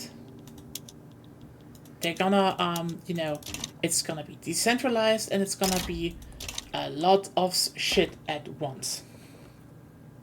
That was the thing. They already told you. No, I'm not from the East. I know a lot of people from the East. Like, a lot of my teachers were from, Hello. Yeah, also my girlfriend is from the East. She's very lovely. And there are a lot of teachers back in school were, from East Germany, DDR. So, yeah, the thing is, but everyone warned them. Everyone told them. Like, just keep in mind, this wasn't just, Gamergate back in the day. This was like, Gamergate was a symptom of the Nazis are decentralized and they're just pushing bullshit. And if we do not regulate it, it will end badly. And then a little bit got, regulated. But, not because of us. No. In fact, Facebook and Co. They just regulated stuff because it got too bad in the USA, and they only regulated the British, the English-speaking stuff. Like, they just kept doing the right-wing shit, basically everywhere else. And yeah, but again, for over 10 years. No one was listening to the fact that everyone was telling them, listen. Everyone was like, listen, the Nazis are getting, the FDP is not really that much better. Okay, you know what, at least socially you're not Nazis. Let's just be real here. You know what, I'm still saying it is kind of wild to me that, they were Nazis very early. It's like, let me put it like this: the AfD was more like they were founded by a guy who he was an idiot. Like, if the AfD stopped being any party that was not right wing in like fucking hours, because so many Nazis flocked into them, and then everyone's like, we can't just ignore. You could have, but you didn't. And just remember, the guy was out like not even a year in, and then he founded a new party that is now irrelevant, because it's just he literally just made the basis for people to have a good looking Nazi party that is like, oh, we're actually not a Nazi party. But again, the whole shit was always coming from the internet. Always. Everyone told them that. It's a good place to organize, basically. I mean, especially with the laws we have, it's incredibly hard to basically pinpoint them as an organization because they technically aren't. Yeah, I mean, that is definitely the biggest problem that no one wanted to tackle or could tackle, really. is the fact that by the way, we need definitely more people in down in Transvaal. Yeah, I need people in Brazil as well. What is going on in Brazil? Oh. How the Yes. fuck? Oh. So the thing is that the thing is that what no one realized is like, yes, up until the internet, like up until the 2000s, Nazi recruitment and Nazi like Nazi recruitment was basically going through local groups. And like, it's not like the BND also just state sponsored a bunch of them with the like, how about we pay that guy to give us information? And the guy's like, yeah, but I'm a Nazi. And they're like, yeah, but you know what? If we give you money, maybe you get swayed. And he's like, I will still take the money. He's like, look, he's swayed. And it's like, here's some wrong information. Like, look, we got information. Like, holy shit, are you that stupid?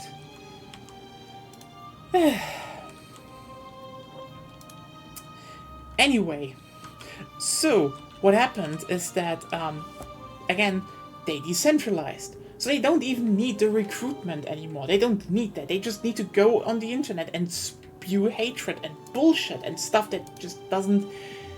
Again, it doesn't make fucking sense. Yeah. But who cares? The barrage is the point.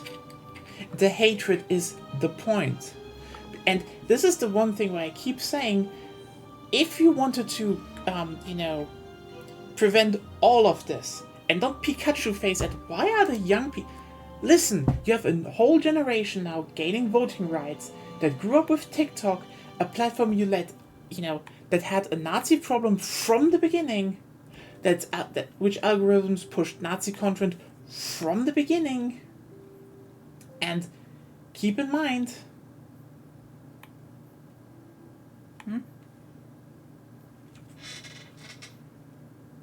Yeah, those have always been a problem. But the thing is, again, and the algorithm has been pushing Nazi shit all the time.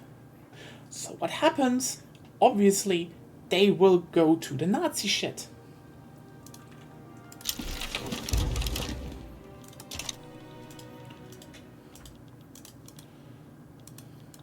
And now everyone Pikachu faces, and it's like, how did that happen? I tell you how that happened. You never regulated shit.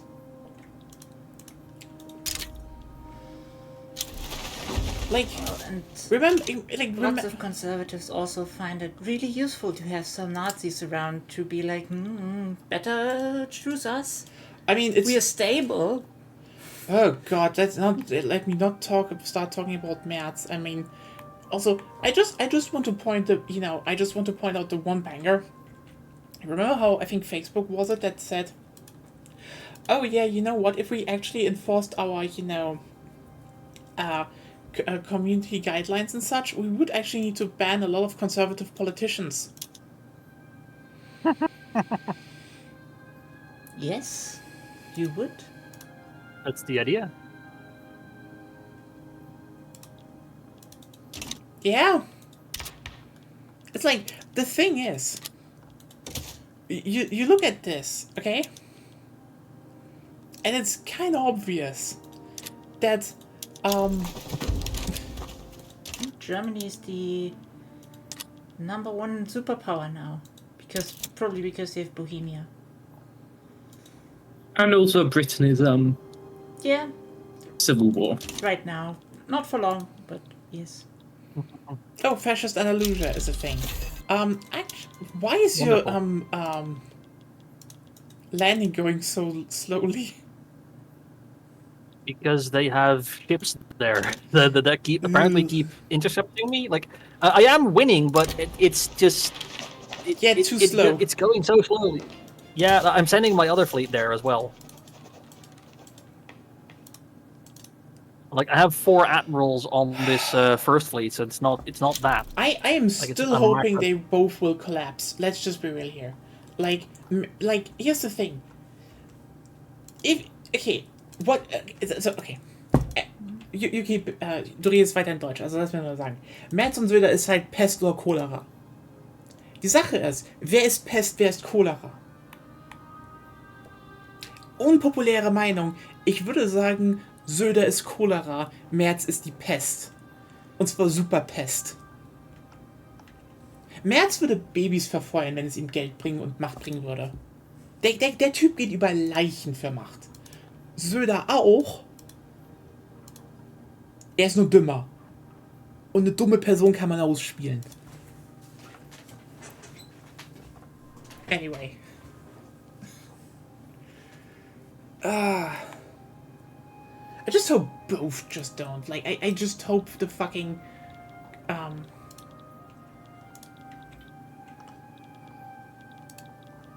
you know, that the thing that happens is that the Conservatives will just, like, have their own... Like, they have their own problems inside, you know? The Conservatives are currently also beefing inside, and it's like... Yeah, I hope Merz is getting ousted. Because obviously I have occupied Andalusia. I have occupied Andalusia, but I'm not at war with fascist Andalusia. So fascist Andalusia is just kind of there. Yep. Anyhow, continue. Yeah, so that's basically a big thing, I would say. That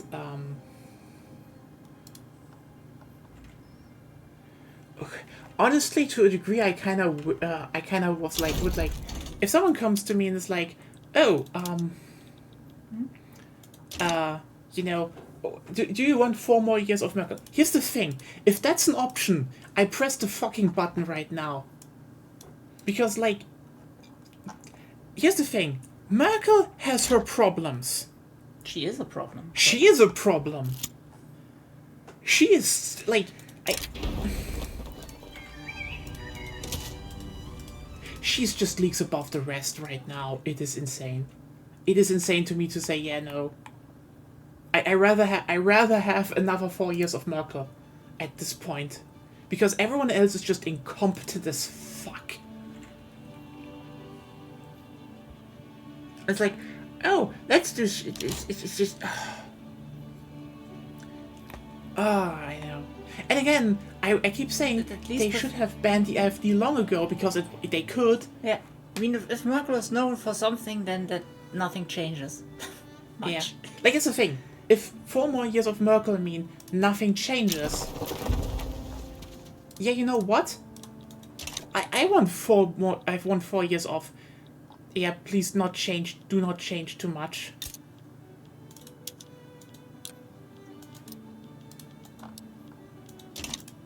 Wait, is Merkel likely to come back? No. At all? No, she's not. She's not coming back at all.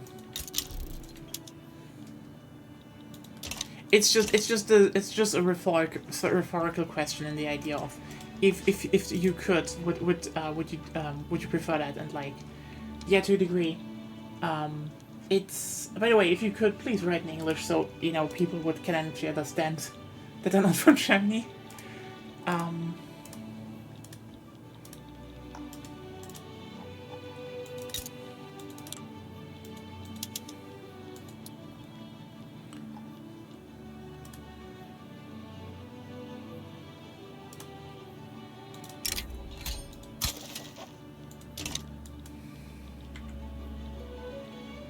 I need to pause for a second. I need to add war girls and my game is lagging.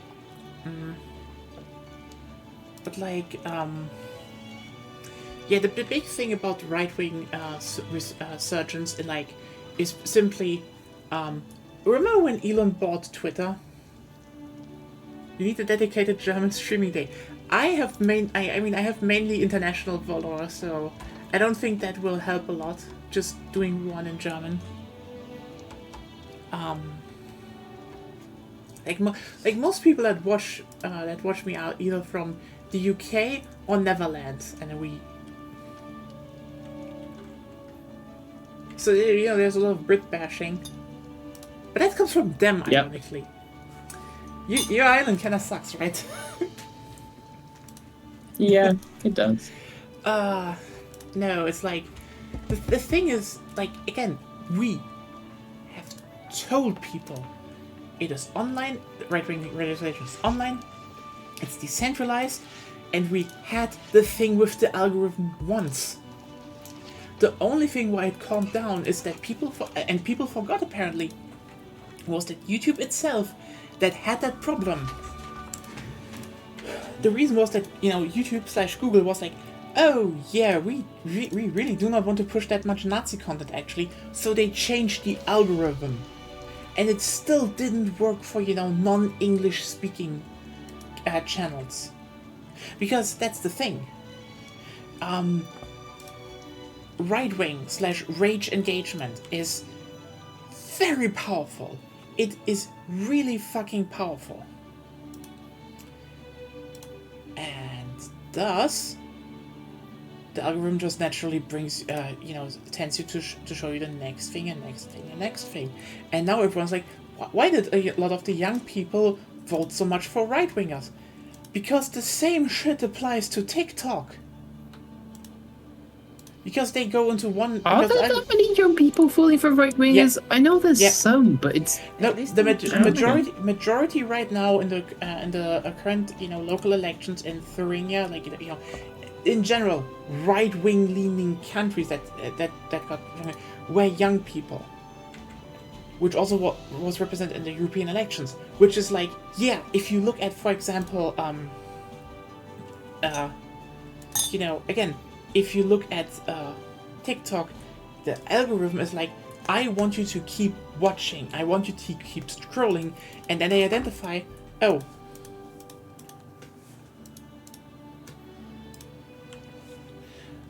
and promote what YouTube corporate was strengths. No, that wasn't that. No.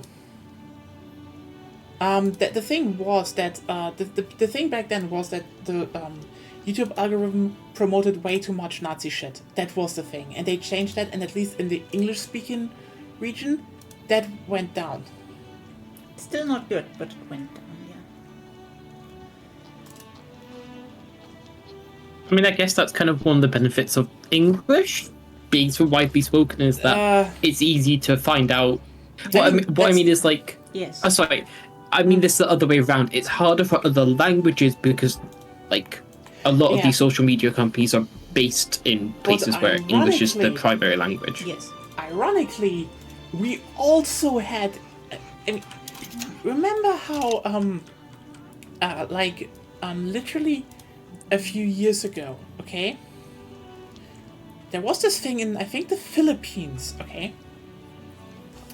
Where suddenly, everyone started to like a certain guy that was just the son of the fucking military dictator. And everyone was like, the fuck?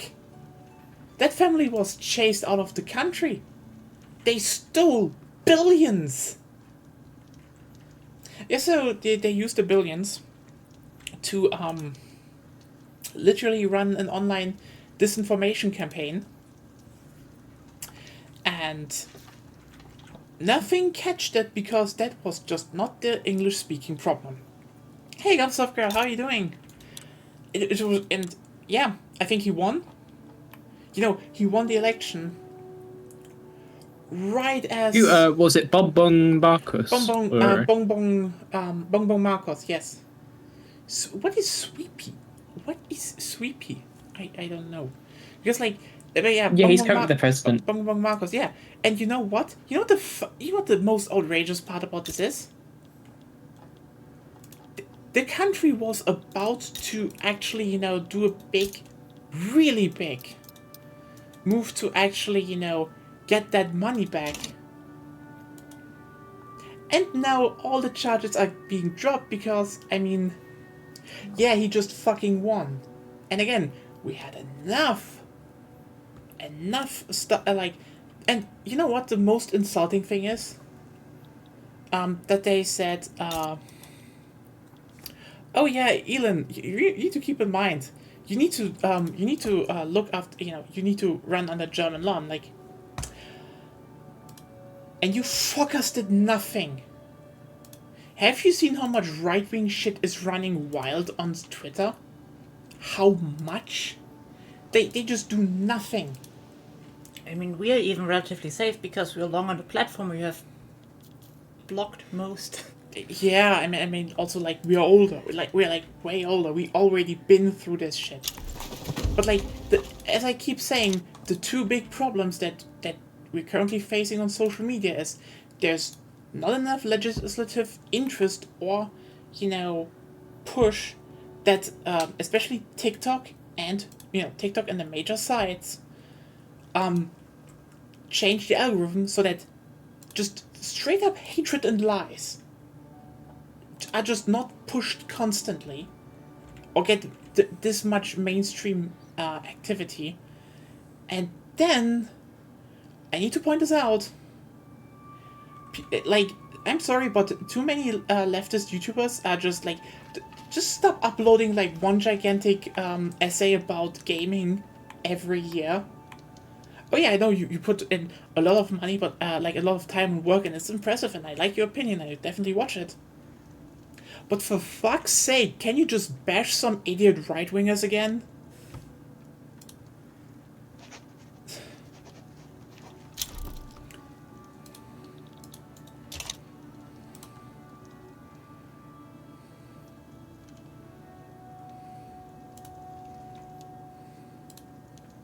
That's missing. Also, Agonia activity. Yeah. But this one is expected Agonia activity. Yeah, I'm active in Qing. I have no idea who Javier Milei is. Let's just Google. He's the libertarian president of Argentina who proceeded to immediately that's use that guy. state violence, state power against his enemies. Very libertarian. It's almost as if it's a sham ideology. I can only I mean, it is about everyone should be able to own anything, so that I can own anything and tell you what to do. I mean, here's the thing. I just say one thing about Argentina. I have a friend that's from Argentina, and he was already pissed. He's now even more pissed. So that's that. I mean, Argentina was and still is in just a gigantic shit show of an economy. Yeah, it was already bad. Like, let's just be real here. As he said, what he hates is that they already killed off so much that would help people, and they're just not investing into anything anymore. Like, But they can't invest. They can't invest Yeah, because I mean, the economy that's the thing. is so bad. You had inflation at 70%. I mean, yeah, it is bad, and it just got worse. But, like, the thing is, I think one of the most famous examples that he actually got really angry about was, we once talked, and I was like, yeah, you know what, you actually have, like, a great railway line over to Chile. And he was like, what? We have what? And I showed it to him. Like, they literally built a railway line, like, somewhere here, over the Andes into Chile. And that was still used to some degree. But they just let it, I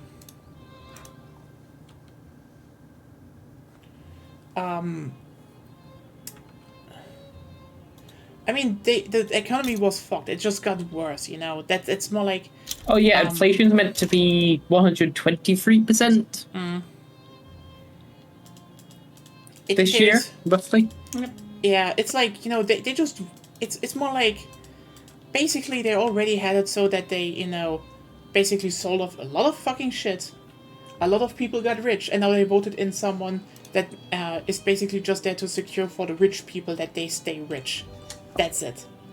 Again, they had a railway line. He was like, wait, that was a big economic thing. Like, yeah. And they just let it rot. It's now, like... Okay, here's the thing. This railway line is really popular with, train enthusiasts because it's Train de las Nubes. It's basically the train in the clouds. Because it came because, they had really high bridges. And what happened was that back in the day when they still used steam locomotives, it came, the train came out of a tunnel over the bridge, and, the steam clouds covered it, so that people said it looked like the train was going through was, going through the clouds, which is, that's a majestic sight, And obviously later it was used for a lot of stuff, mainly, resources. But because that shit was, they just let it rot, and they were like, can we get a train over to Chile again? And Chile was like, yeah, so we need to make some actual, regulations, do that. And then everyone like, no, we don't do that. That's money. And so there's no train up to Chile. So the train, they then turned it into a tourist attraction that ran up until the Chilean border. And even that is not doable anymore because, again, they let the tracks rot. Meaning, you can take the train up, and then you have to take a bus. Train enthusiasts have to take the bus to witness a railway line. And this was one of the railway lines, actually built, like, with a lot of, it's not one of the really old ones. It's one of those, football is football. I'm not a big football fan, actually. I mean, it's more like, it's more like, I think football is the most interesting when you have, when there's something like the World Cup or Euro Cup, when, in general, when teams play against each other that are not just bought in. I think that's the most interesting when it happens. Because then you just have a lot of fun stories. Also, last year, Saarbrücken destroying Bayern München and then just almost being in the finale, that was fun. And then Kaiserslautern just fucking fumbled the bag. Like, holy shit, you were in Berlin. Lautern, du warst in Berlin. Ihr habt als Zweitligist so eine harte Performance abgezogen auf den Fernring. Das war beeindruckend. Und dann gewinnt ihr nicht mal. Was soll das?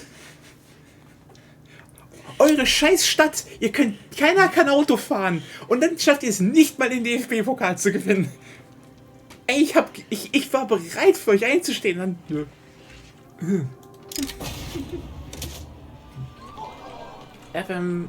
Okay.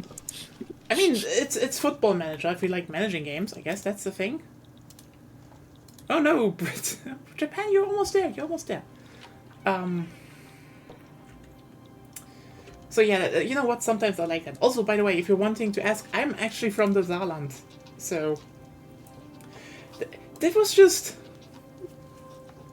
Yeah, that is so funny because, see, I was you see, back in the day, I just had sometimes... I was dragged to some, football games because people around me liked football, and I had actually an old Saarbrücken scarf. Because honestly, football scarves, they're amazing for the winter. They're actually really comfy. Like, no shit, German football fan scarves, they are warm. That's actually good fan merch. I mean, you have to because, you're sitting in a stadium in the cold. Oh, Gustav says, hi, Lena. Hello. Hey. Sorry for spooking you the other day. Yeah. But yeah, so Saarbrücken winning basically by... Okay, so for everyone who doesn't know, basically the DFB Pokal is a tournament with elimination rules. So basically cups get... how's it called? They chosen by chance, and then they go against each other. And in the DFB Pokal, it's every first league club, every second league club, I think a big amount of third league and some fourth league club. Okay. No, that's Marissa. I have a scarf from my regional club where I play was created for the derby against the neighbor village. Ah, yeah, we have a lot of football clubs. Yeah, that's a lot of people have that here, I think. but yeah. So and basically, some fourth and some third, a bunch of third leaguers and some fourth league clubs, they also play against first league ones. And one of the key things is that one of the rules is that if a bigger club plays against a smaller club, they have to go to their stadium. So what happened is that Saarbrücken got matched up with four first league clubs in a row, and the first one was Bayern München, and they won. They just kept winning against first league clubs. As a third league club, and that was funny. Pokalsieger. The winners of the local cups. So those who also get into the DFB Pokal. So the fun part was they started winning. Why? You probably asked, how does a third league club win against Bayern München? One of the best ones. You need to keep in mind, the DFB Pokal basically ended with over the last decade that it was either Bayern München against the BVB. Always. And all first league clubs almost dropped. Yeah, because you see, so the field was shit in Saarbrücken. Because, it's just a third league club. They don't have, all the fancy, You mean interesting? What? The field was interesting. It was interesting, but also it was kind of crap.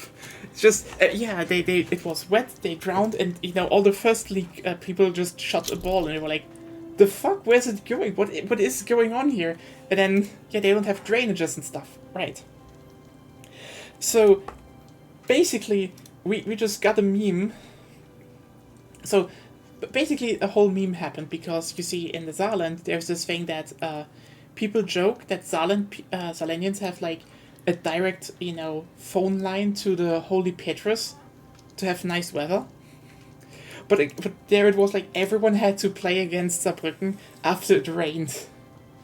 So it rained. So it was always a mud fest. Always. And yeah. It was very funny.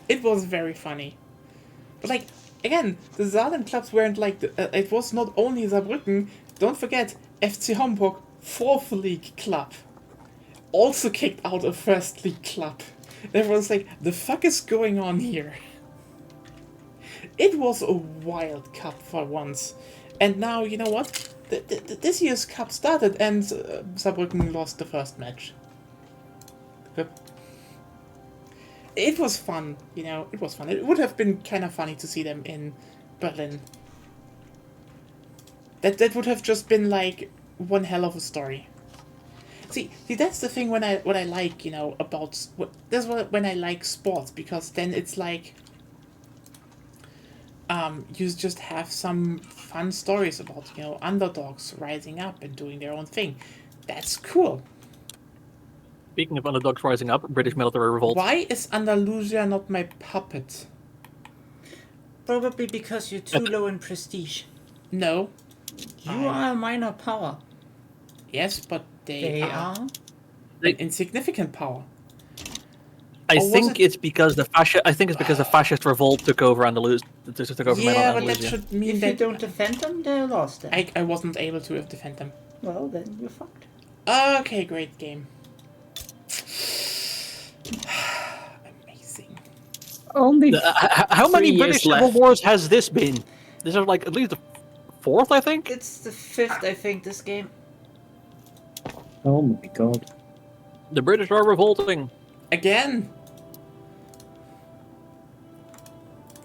12 years by, and then it took the first time in Premier League and think, oh, I have a weaker finish.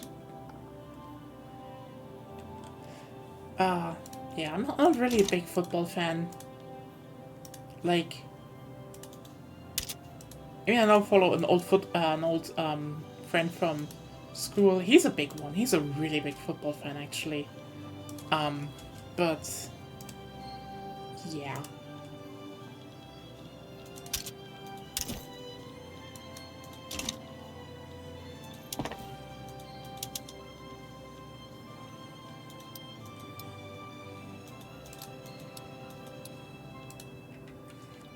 There we go.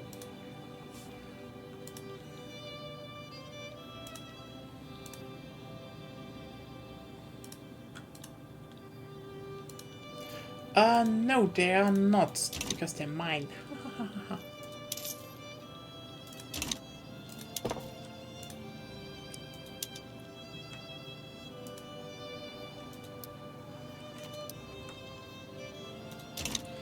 Let's get some more construction sectors in. That will be useful. Oh, go Kabul. What? What were Oh, the original borders of the Japanese Empire back then? Japan. Just Japan? Didn't they have stuff in Qing? I mean, it depends. Do you mean like in 1933 real life? Yeah, in real life, roughly. So, there isn't... Korea? I think they lost Port Arthur already, I believe. So I think it was just Korea. Okay.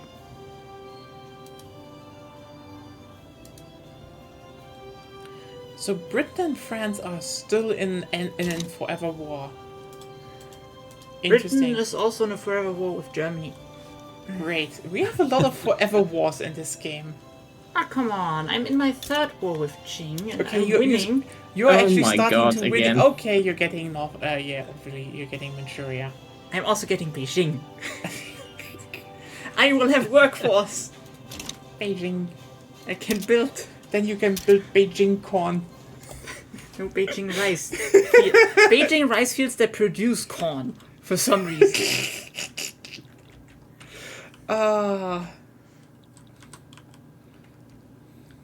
think you could probably do that with genetic engineering. Like, instead of going like the rice plant on top, you just throw like corn instead.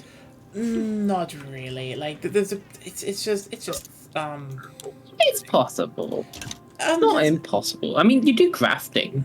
I mean, that's... Yeah, okay, but, like, here's the thing. Basically, the big problem you run into is the fact that they are completely genetically different. That's that, okay? And one of the main things is that you could maybe make rice that has, you know, the size and properties like corn, but it would still be rice, you know? It would not be corn. Then again, there is so much corn out there. It's actually great. Shout out Yeah, to corn. we grow a bunch of it. Or at least in Mexico here. Especially this one, because we've got the Botana, Wyoming. Oh, we don't have the Dakotas. Mm-hmm. I'm still confused. My trade unions, and the one I'm not surprised, the petty bourgeoisie, want an ethno-state. Happens a Trade lot. unions. We are for everyone, except most people. Just Japan things. I mean, it's not surprising that this that the second Bundesliga is watched more. Like I generally would say, you know, German clubs are very popular in their region anyway, because I think the model we have here is, like, I keep saying, like, if I want to say one thing about German football is that whenever I see people online talk about why does esports fail, I sit down and say, because you're doing the, you know, the shitty model from the USA where just one rich guy owns everything, and not the German model where a lot of clubs still, you know, grow regional talent and lift them up. And that's also why, you know, the second Bundesliga is like this popular, because there you have like the really dedicated clubs. Like the really dedicated ones.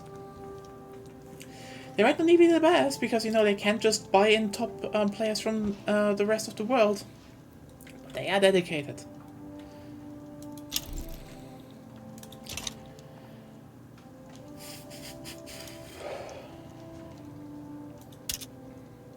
So.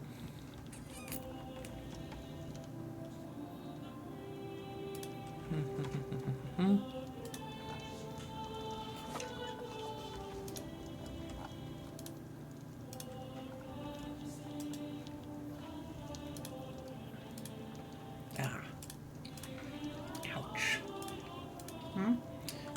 And flint gums suck. Yeah. Yeah. And ironically, I think brushing them this morning just made it worse. Probably. Yeah. Yeah, 'cause it's gonna irritate them. Yeah, I'm gonna blast them later with like hardcore mouthwash.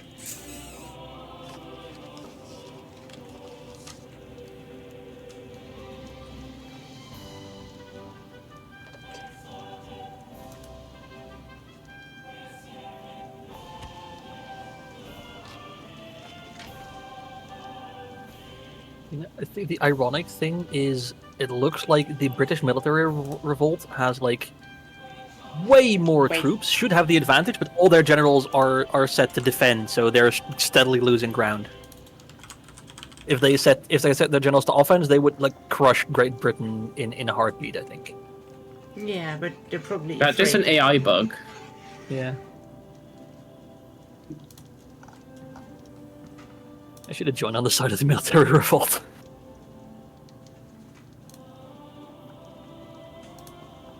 Like, Great Britain itself is a constitutional empire with like the industrialists and the petite bourgeoisie, so like the petite and the grand bourgeoisie, and the British military revolt is a democratic republic. So they're like the better ones, kind of. But oh well.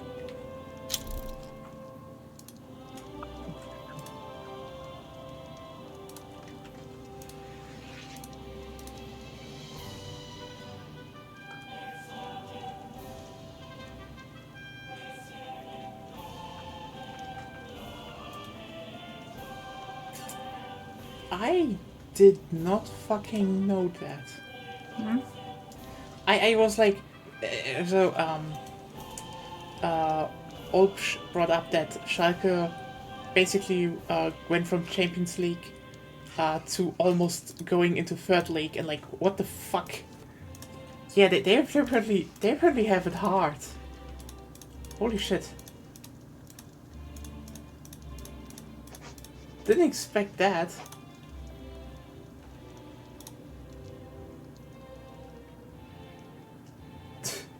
Yeah, that's what you mean. That's what I mean with I don't follow football. It's like some maybe, but like, oh god, I thought they were just doing okay, all right, but no, apparently they're down.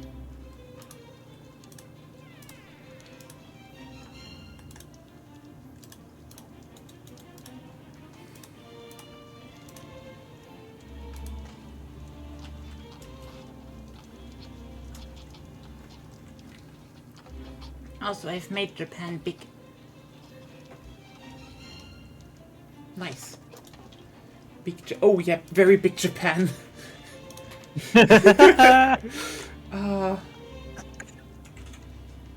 Slightly less great Ching. Yeah, it's more like a medium grade. Yeah. Mediocre Ching. The mid Ching. Ooh. I could do Council Republic even, damn. But yeah. I just remember that Schalke had its own League of Legends team. And they kinda... I mean, ironically, this is probably the one thing where I'm like, again, they had like a team there, and a lot of people liked them, really. Like, they were, they were not winning, like, a lot, but they were, like,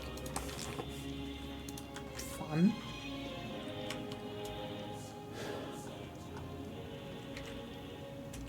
God damn it.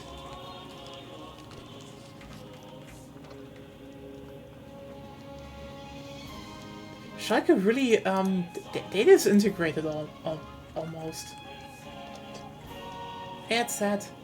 Honestly, it was kind of wait, Eintracht Spandau has a LOL team?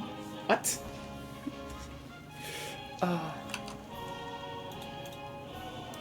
Wait.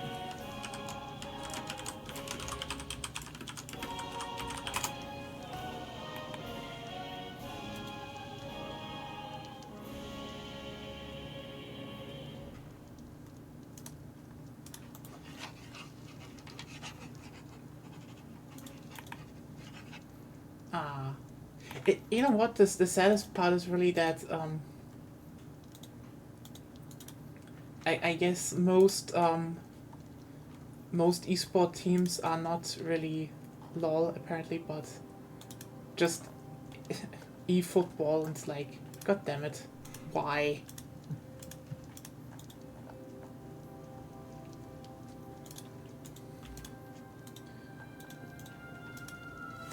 Oh damn.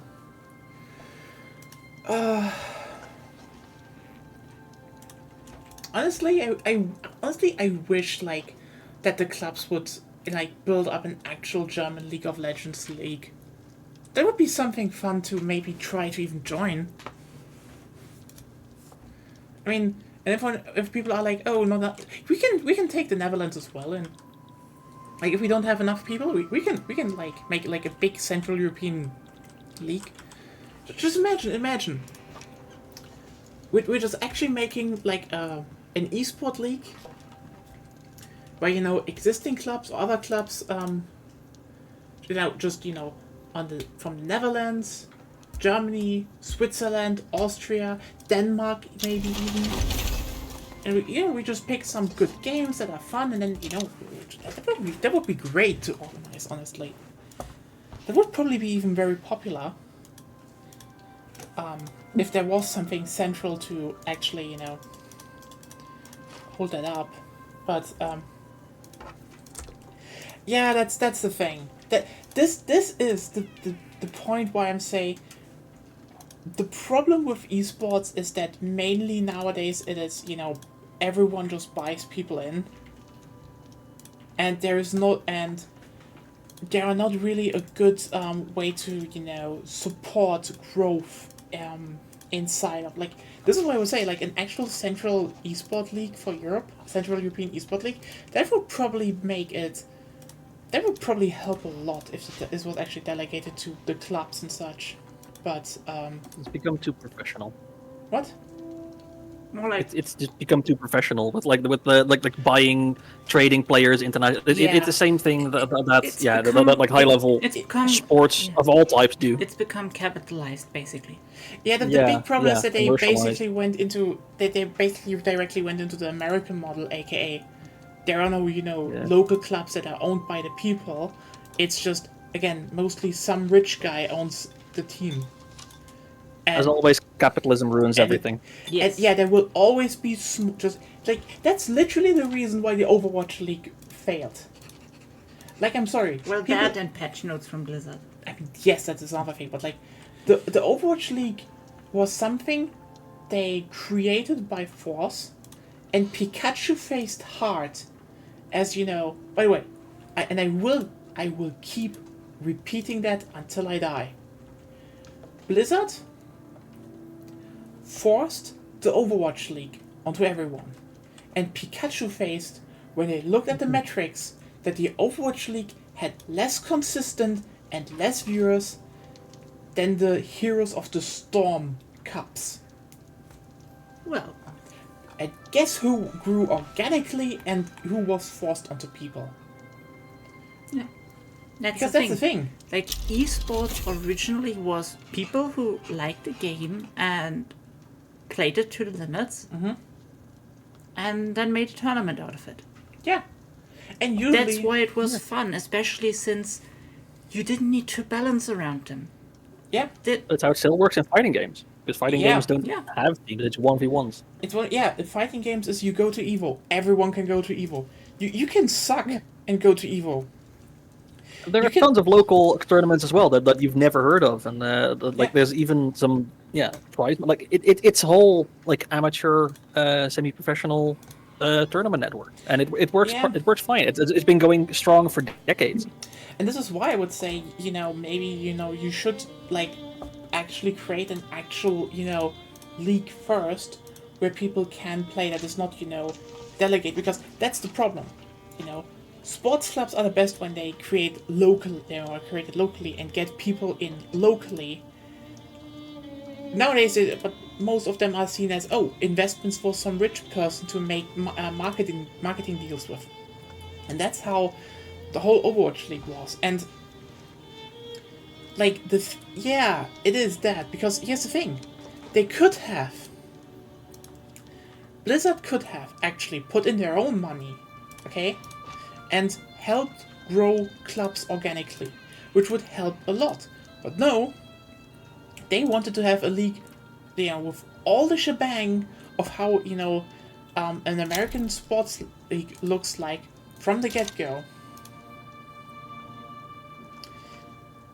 And so it was like, hey, here's now your team, London. And London was like, who are these people?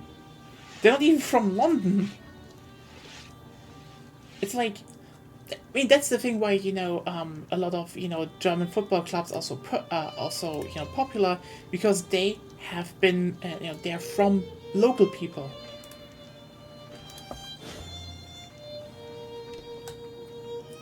And then, they also have a local identity. And this local identity then helps, like, a lot, that people go and, want to support it. Like, again, I'd say you can, if you look at what, people do in esports to, cheer on their team versus, again, what the fuck Kaiserslautern, a second league club, did in Berlin this year. You'd be like, the fuck? There are light years. And that is basically because, again, one is dedicated, and the other one is just, I guess you have to choose one team to cheer for. There are some, yeah. I mean, there are some clubs that, some teams that definitely grew a bit more organically, like G2, for example, rose by themselves and they were popular for a reason. Oh god, Frankfurt and Italy, yeah, that was a thing. But yeah, it's just, if we want esports to ever be like something people take serious, it not only needs to be popular games, it actually needs to be, there needs to be a central framework that has organically grown local clubs. And yeah. Like fighting games. Yeah. Yes. I mean, you can definitely tag onto the local clubs already, because honestly, nothing makes more sense than actually tag onto the football clubs. Like, if someone told me, hey, St. Pauli is making a league team, I'd be like, oh, you know what? Maybe I should brush up my top lane. I mean, okay, honestly, like, a St. Pauli esport team would be very based. But that is me. And yeah, by the way, I'm living in Hamburg now, so... Yeah, I guess you will decide, just like, who's the football club you kind of like. It's usually one of the local ones, and it's not the HSV for me. So, I mean, sorry, St. Pauli has a fucking a pirate skull on their flag, so...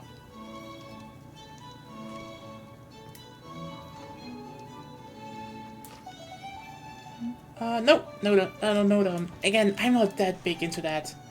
The biggest I was into esports was, ironic, again, back in the day when Heroes of the Storm was a thing, because Heroes of the Storm was fun to watch. Like, yeah, I'm going to be honest with you here.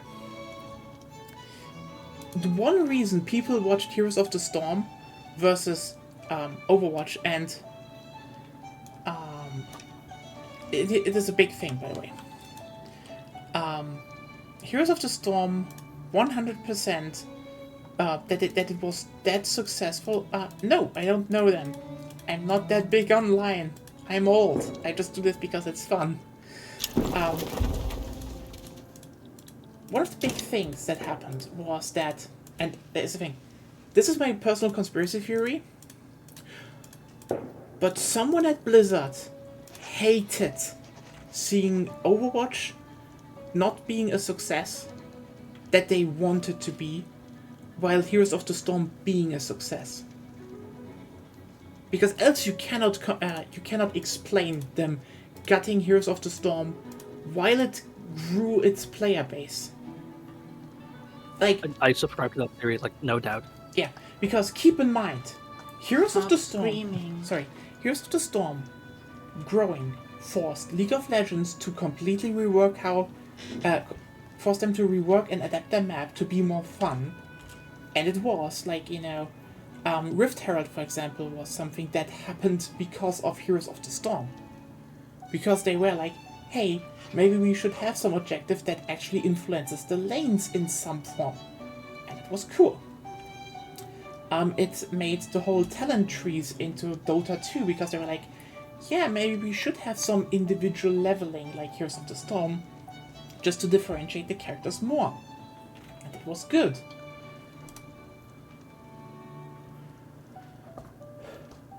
Huh, that's neat. Honestly, you know what? Good for them, founding their own football club that is rising up. It's always good to see organically founded and growing clubs. That's actually what we need. That is literally what we need. So you know what? Fuck it. Get me big, and I will go to FC St. Pauli and say like, hey, let's make a LoL esport team. Let's win this shit. Okay, you know what? The esport world would not be ready for FC St. Pauli fans. They would not be. Are we jumping in on the Cape Colony's peasant revolt? No. Britain is on their side. Else I would. You know, for like the last 2 years, I would. Oh, Japan, what are you doing? I'm taking Sweden. God damn it, Japan. I like Sweden. I guess so. They made this game. Yeah. Yeah, I mean, I get that. I know that they play real football. That's good. That's also easier to set up. It's more like, if I made some money with streaming, bankrolling Hamburg esport team, that would be something. Yeah. I would be down for that. I don't know. Getting big first is the goal. The stance of organically grown clubs in any sport. It's just better. Because, yeah, that is what happened to Heroes of the Storm, and people fucking loved that. Because they were, like, and that's the thing. Because, you see, the viewership rose, the people... Zep. Oh, hey, Zep. Welcome. And, people Hey. watched it a lot. And one of the reasons they really liked watching it was, while in Overwatch we had the whole discussion about, is the triple tank meta fun to watch? And, like, Why do you care? it was fun to play, actually. So, Yeah, that's the first thing. If you have a pro scene, no matter which game, yeah, you shouldn't ask yourself, is it fun to watch? That's not what... That's the whole. yeah. That's part of the point of the pro scene. Yeah, but, like, The original pro scene wasn't about what was fun to watch. yeah, I mean, that's At a- least in esports. I mean, don't that know how was- it was in football because I Oh. don't know the thing, the history. I don't know about esports, but if it's like athletic sports, then that's part of the fun. Part of the point of it was to raise money for the teams to operate on that high level. Yeah, sure. I mean, a lot of stuff. I mean, also, I need to point out, ironically, physical sports is to a degree still better designed because let's not forget, basketball, for example, introduced a rule back in the day to make it more fun to watch because they realized, oh hey, people started hitting those baskets from way farther away. What if we make like a line, and if you hit the basket from outside, you actually get 3 points, and everyone's like, That's more like good design. it's just good design. With incidental other stuff. But like the problem with Overwatch was, they usually just patch themselves in the corner because they're like, we need to make it more, about the usage rate and stuff, and then they're like, no. Well, the thing with a lot of devs, I feel, is that they get stuck up on doing one or the other, with it being either let's make this game fun to watch or make this game fun to play. I mean, and they you never can think have about both. trying to. But They rarely try to think about achieving both. Yeah, I mean that is definitely what happened there, because like compared to what I wanted to go back to, Heroes of the Storm was really fun to watch because you remember you're okay, you all know those sports films, right? Where suddenly the underdog team pulls out a weird a weird strategy and wins the day. Yeah. That shit happened in nearly every big Heroes of the Storm Cup. They had like a final match where one team picked Murky and Abathur and won. They went in with a troll combination and then just built the rest of the team around the idea of just binding the enemy team so they can just win the the macro game. And they won. And like, imagine that. Someone goes in and picks 2 troll champions and wins. And that was the final. And they just kept having that. Because one of the best things about Heroes was, again, they had multiple maps, which is like, here's the thing. Yes, I know, most MOBAs are built around one map, but like, most MOBAs will profit from having 2 maps at least. That is, by the way, one of my biggest things I will tell the Deadlock teams, the Deadlock team, have 2 maps. The 4-lane map is fine. The way I've seen it done is that a lot of them, basically every single competitive multiplayer game, tries to at least have one Final Destination type map.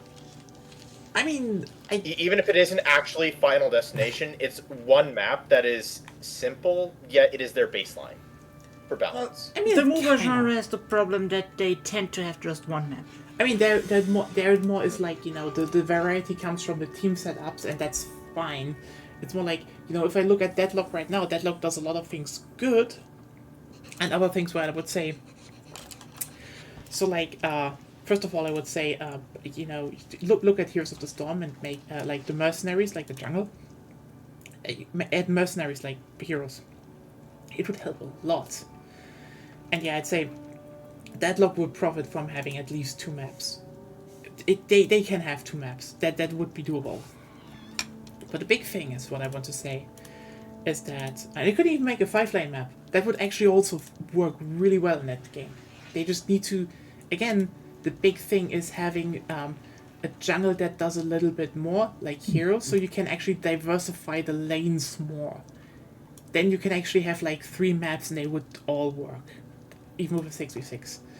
Anyway, what I come back to, Heroes of the Storm was just really popular to watch because, again, you basically had every single cup, someone pulled out a move, a strategy where you're like, damn, I did not expect that to happen. And that was cool, That is just cool. When you have a...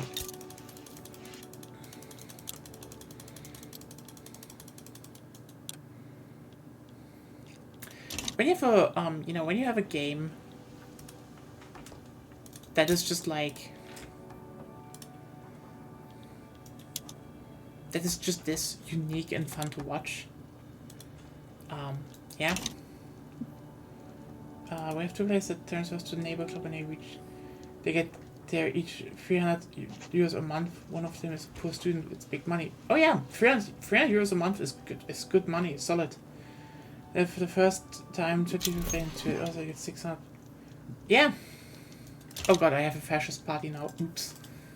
That's not good. When it comes to payments, though, it depends on how you want to run the club or the team or anything like that. Yeah. If you want to base your salaries off of a rewards-based system, then that's what that's going to look like. And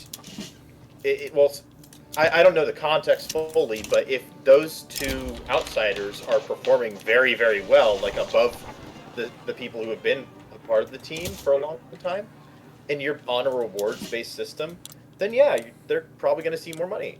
But it's hard to do it's hard to do contracts and payments when it comes to sports, and generally you have to function in an environment where you're rewarding the people who are contributing the most in the end to the bottom line. Oh, Black Money, yeah. Oh, yeah.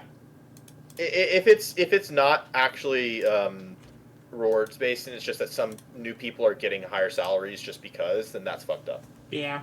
I mean, but yeah. And again, what I want to say, this is why I'm saying, you know, Heroes was gutted because it was more fun to watch and more fun to actually play, and also it was less shitty than most.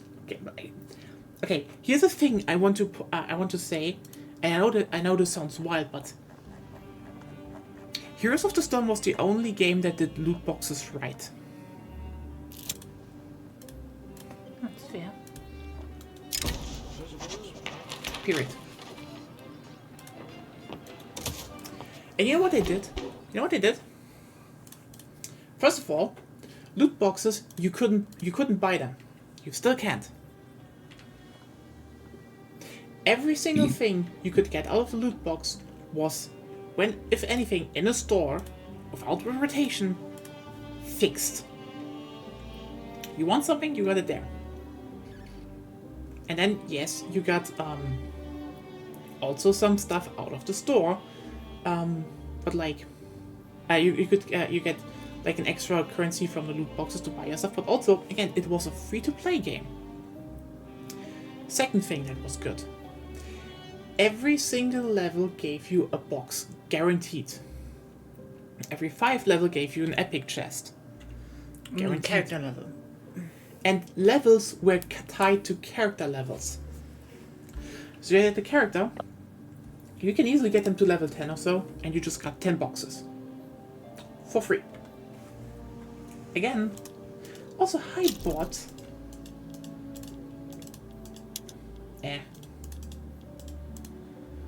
But not Astrobot. Yeah, no, that's not the actual Shame. one, it's a shit bot. Yeah. And like, again, those were for free. Free.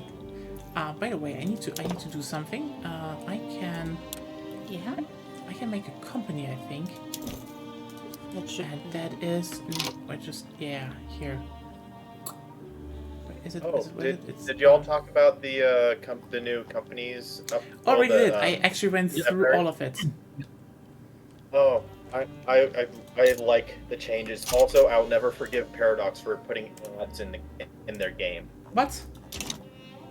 I'm joking. I know I didn't understand the you. billboard. I'll never forgive. I said I'll never forgive Paradox for putting ads in their game. Oh. Yeah, it's Kopfstall ads. Yes. But I'm really fascinated to think about the functionality of the companies coming in the release, because it looks like they're gonna kind of be the same, except they're gonna occupy a place on the map. Yeah, it's gonna be interesting. But yeah, just to finish up, by the way, yeah, you got loot boxes really fast in Heroes, and you know what also played into it? If you got good recommendations from other people playing online and ranked, and people were shockingly nice.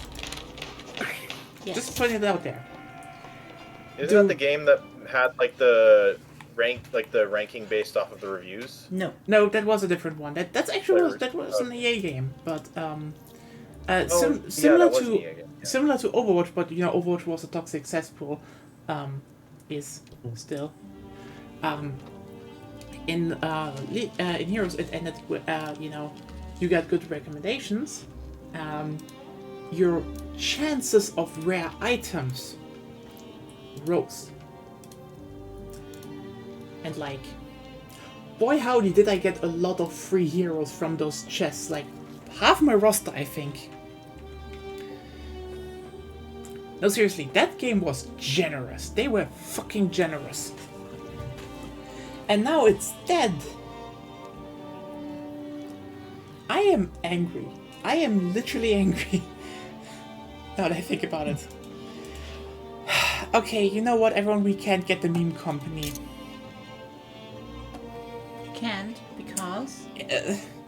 Actually, is only incorporated in 11 months. No. And then the game is over, so I can't get the meme company. I maybe still get up to... Short stream then.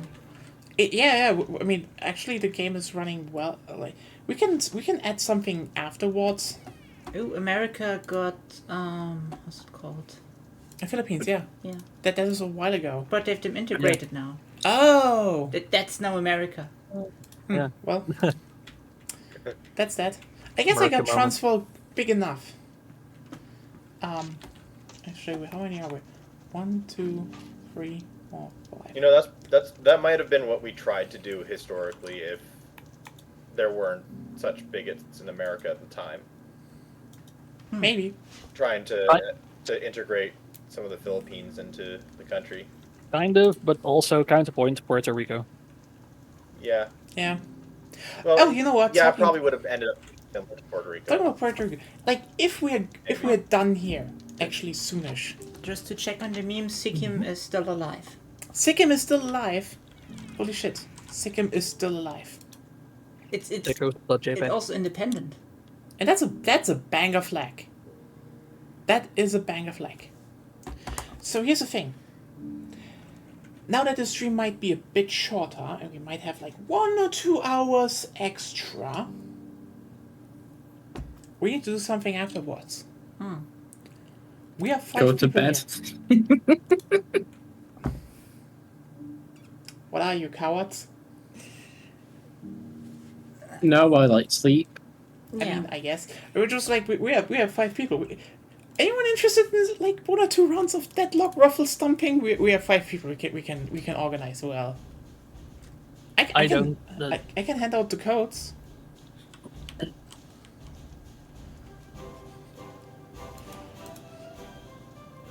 It's an offer. It's an offer. Just saying. Not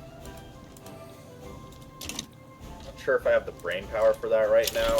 I had. Yeah. Yeah. I've been putting out fire. I spent 2 hours after work putting out fires. Literal fires or non-stop. metaphorical fires? Metaphorical Sepp's a fire. firefighter. Oh, I mean, Sepp's not a firefighter. what happened? It's volleyball related. Ah. Basically, a team never showed up, so I had to hunt down their information, and the people that I needed to talk to in order to figure that out weren't around. Eventually, I found out that they didn't even have us on their schedule, so then I had to organize things with the ref and so on and so on, and it's Terrible. and Oh yeah, that wasn't my sounds only terrible. problem. That sounds terrible. It was like just one problem after another. Yeah.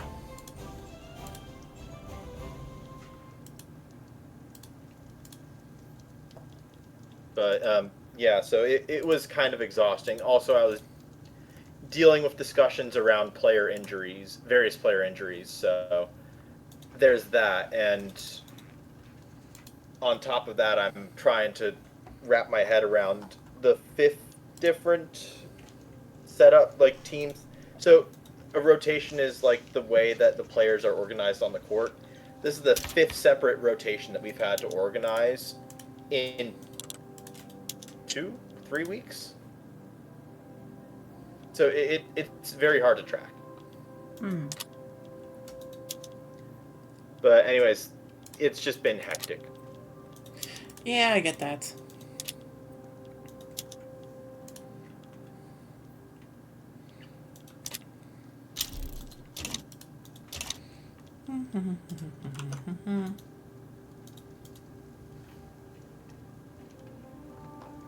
Does the game end directly at 1936, or Yeah, at the end of 1936. I think that's the first time you really will see that.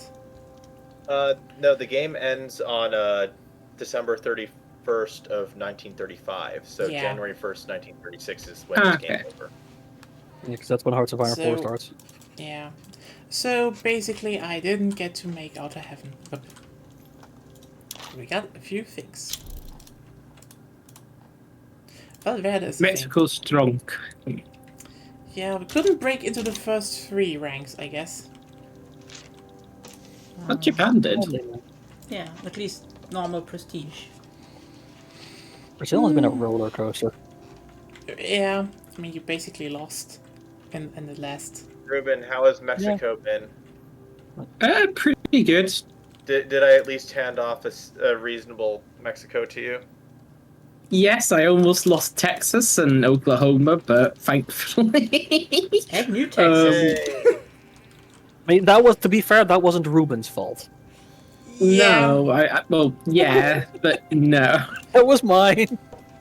I mean, if Oh. I joined, I could have If I helped with it.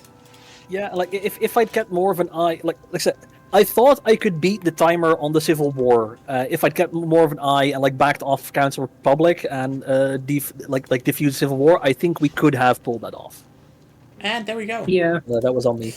Wow, it Um, just ends. Yeah, it just ends. That's it. So, how does Transfer look, and what did we achieve? Obviously a lot of laborers, clerks, engineers, Zoto, Zulu. I mean, I guess we have a lot of Zoto people. And Sumet, what? Oh, the biggest, like 15.8% is Sumatran of my population. It's pretty mixed though. So, yeah. Politician protect Catholic animist. I really wish the animist ones would be a bit more. Yeah, not that much unique stuff to see there. What do you have? I mean, you've been gradually converting pops your entire game, so. I mean, the population, yeah, you just got a Han increase, but most are Japanese and Korean. Yeah. Oh yeah, But it's good to see Confucian it's went good to up. see another session reach the end. Yeah, we're done, actually. That's interesting. How's it looking for Brazil? Any I weird... put mine in the channel. I have 24.7% Afro-Brazilian. I am like 46.5% of my population is atheist, and 93% of my political strength is atheist. Because Yeah. I passed my- atheism again. Oh, 99.6% of my political strength is Catholic. Papist. Yeah, you got some stuff there, I guess. Yeah. Well, Big fans of the Pope. anyway, I mean, sadly we don't have, like, we have nothing funny like, the big, what's it called? The big German Han population. Remember that? Yeah, but that's because I integrated integration. Yeah, that was very funny, actually. That was very, very funny. Yeah, I mean the Brits did call Germany the Hun during World War One, so I guess now it's more the Han. Someone started the game. That was me, sorry. Yeah, now Yeah. all January stats are 3, went. 1936. Now stats are gone. Yeah, the sets are gone. Well, I posted my screenshot in the channel, so Yeah. mine are. Okay, but we are done. We're done. Damn, finished that. Yeah, I couldn't get to my power block, sadly. Britain was too strong. Because a certain Japan allied constantly. I wanted them for help. Yes, but you made them a bit strong. Yes. Lots of things are in the Japanese market. But at least I got Sweden. I guess, yeah, Japanese Sweden. That's a thing now. Well, Sweden Protectorate. Yeah. I protect Sweden. So the game keeps going. It can. It can. Yeah. It Yeah. can. Huh. Yes. Ah. Okay. So yeah, what now? We still have a bit of time. on the clock, I guess. I think I'll probably end. Yeah. That's okay. Yeah, sure. Yeah, if you want. No, just for the rest, you want to do something? I'm open. Okay. Depends on what, maybe. Yeah. What? I presume so. I- Depends on what. Yeah, it depends Yeah. on what. I mean, again, my offering was we could do like a big group deadlock. Yeah, but Zeb already said he can't. He can't. He has done enough today. I'm also passing on that lock. Ah. Sad. If it's something simple, then I can probably do it. I mean, is Victoria 3 simple? Vicky 3 is probably especially slower. I don't know. My brain works in funny ways. Yeah. Same for me. Like I play strategy games to relax. Yeah, that's why I'm asking you, because technically Victoria 3 is complicated, but on the other hand, we're playing it a lot, so... It's slow. I'm used to motion. Yeah, so it's muscle memory and pattern recognition and...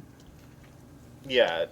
Yeah, so I don't would have to assume think that's... too much for Victoria 3, which is kind of a fallacy on its own, because if I stop thinking, then I don't respond well to changes or unusual situations, but it means I can passively play sometimes. Yeah, it's funny as well. 'Cause like I said, I play strategy games to relax. Like I play RTS games because I just find them genuinely calming. But fighting games, I do sometimes enjoy them, but I find for me they have like very high cognitive load, and even when I'm in the mood, I can only play like a couple rounds before my brain just kind of starts like evaporating out of my ears.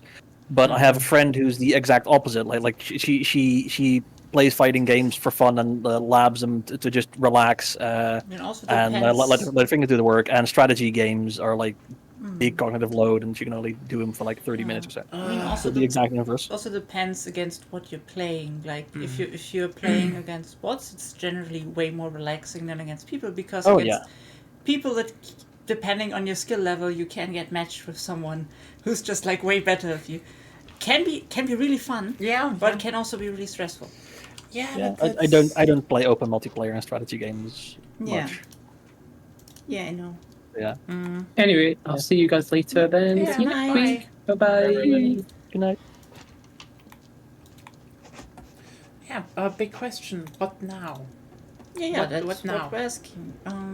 As I asked Zeb already, Vicky 3 would probably be more relaxing for him. Yeah, but I mean, really, do we want to start something new here now? We could. Who wants to play Risk of Rain 2? I don't have. I think I have It's it, but $8 right now. Do I have it? I don't think you have it. Oops. Let's see. It's $8, and I'd be willing to gift it to you, Agonia. I mean, then I'm fine. Then I can play it. I have never played it, by the way. I mean, I have You played have once. played it once. I have played once. I just remember. We I played don't it know. together once. Yeah, Yeah. I just don't know what you do Do there. you have the game? You are a person in a space and you shoot things. That's the same as It- Deadlock. Yeah. See, you know what Yeah, to do. but it's simpler. Yeah. And Deadlock it's like is just stat checking. you don't check stats in this. In this game, you just pick up items and you shoot. Yeah, technically it's stat checking in the sense that you want your character to be so strong that you just stat check the enemy and you don't have to do anything fancy anymore. But yeah, I'm on. Yeah, let's do that. Lena, do you have the game? I do. I have. The only thing I know about it is the name. Literally nothing else. It's kind of a platformer, and it's a roguelike shooter. Co-op, basically, It's if I remember correctly. And I heard, at least I saw videos about it, that they patched some of the bugs you were complaining about last stream. Yes, they did. They fixed the FPS issue, which from what I know, Luckily, wait. Nya already has it in the library, so don't I know. can already install it, by the way. Yeah, I don't know if we need any of the expansions though. Doesn't matter. It shouldn't matter. if I'm hosting, we can go anywhere. I know. I'm pretty sure that's Yeah, and even if not a problem. even if we couldn't go anywhere and had more limited character selects, for a one-time stream it doesn't matter. Okay. It's a fun co-op game. Do I not have you on Steam? Do I not have you on Steam? No, you don't. Well, I guess that's that then. That did it. Can I? Yeah. So that's. I hope that it was Vicky 3. Next week we do more Vicky 3. Where do I see my Steam ID? Ah, there. You can just look up mine, probably. Okay, I guess this is like the first time Risk of Rain 2. I have never had any big connection to that game, to be honest. It doesn't speak to me, but there's interesting lore in it too.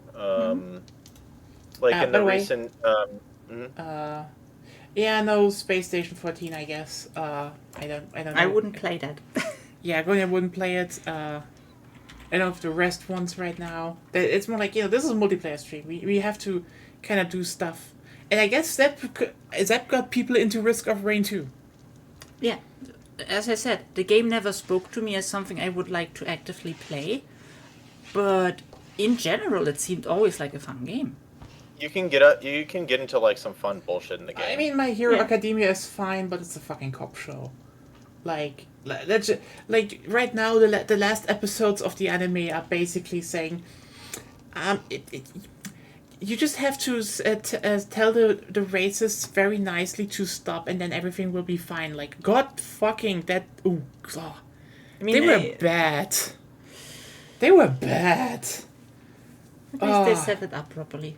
They set it up, but like the payoff was bad. Also, like, it's just and the whole manipulation. I sent you. I couldn't find. I didn't find you on there, so I just sent you my friend code. By the way, everyone, ending the stream very shortly. Yes. Just for a cutoff. Just reload the page. Maybe we're back in a second.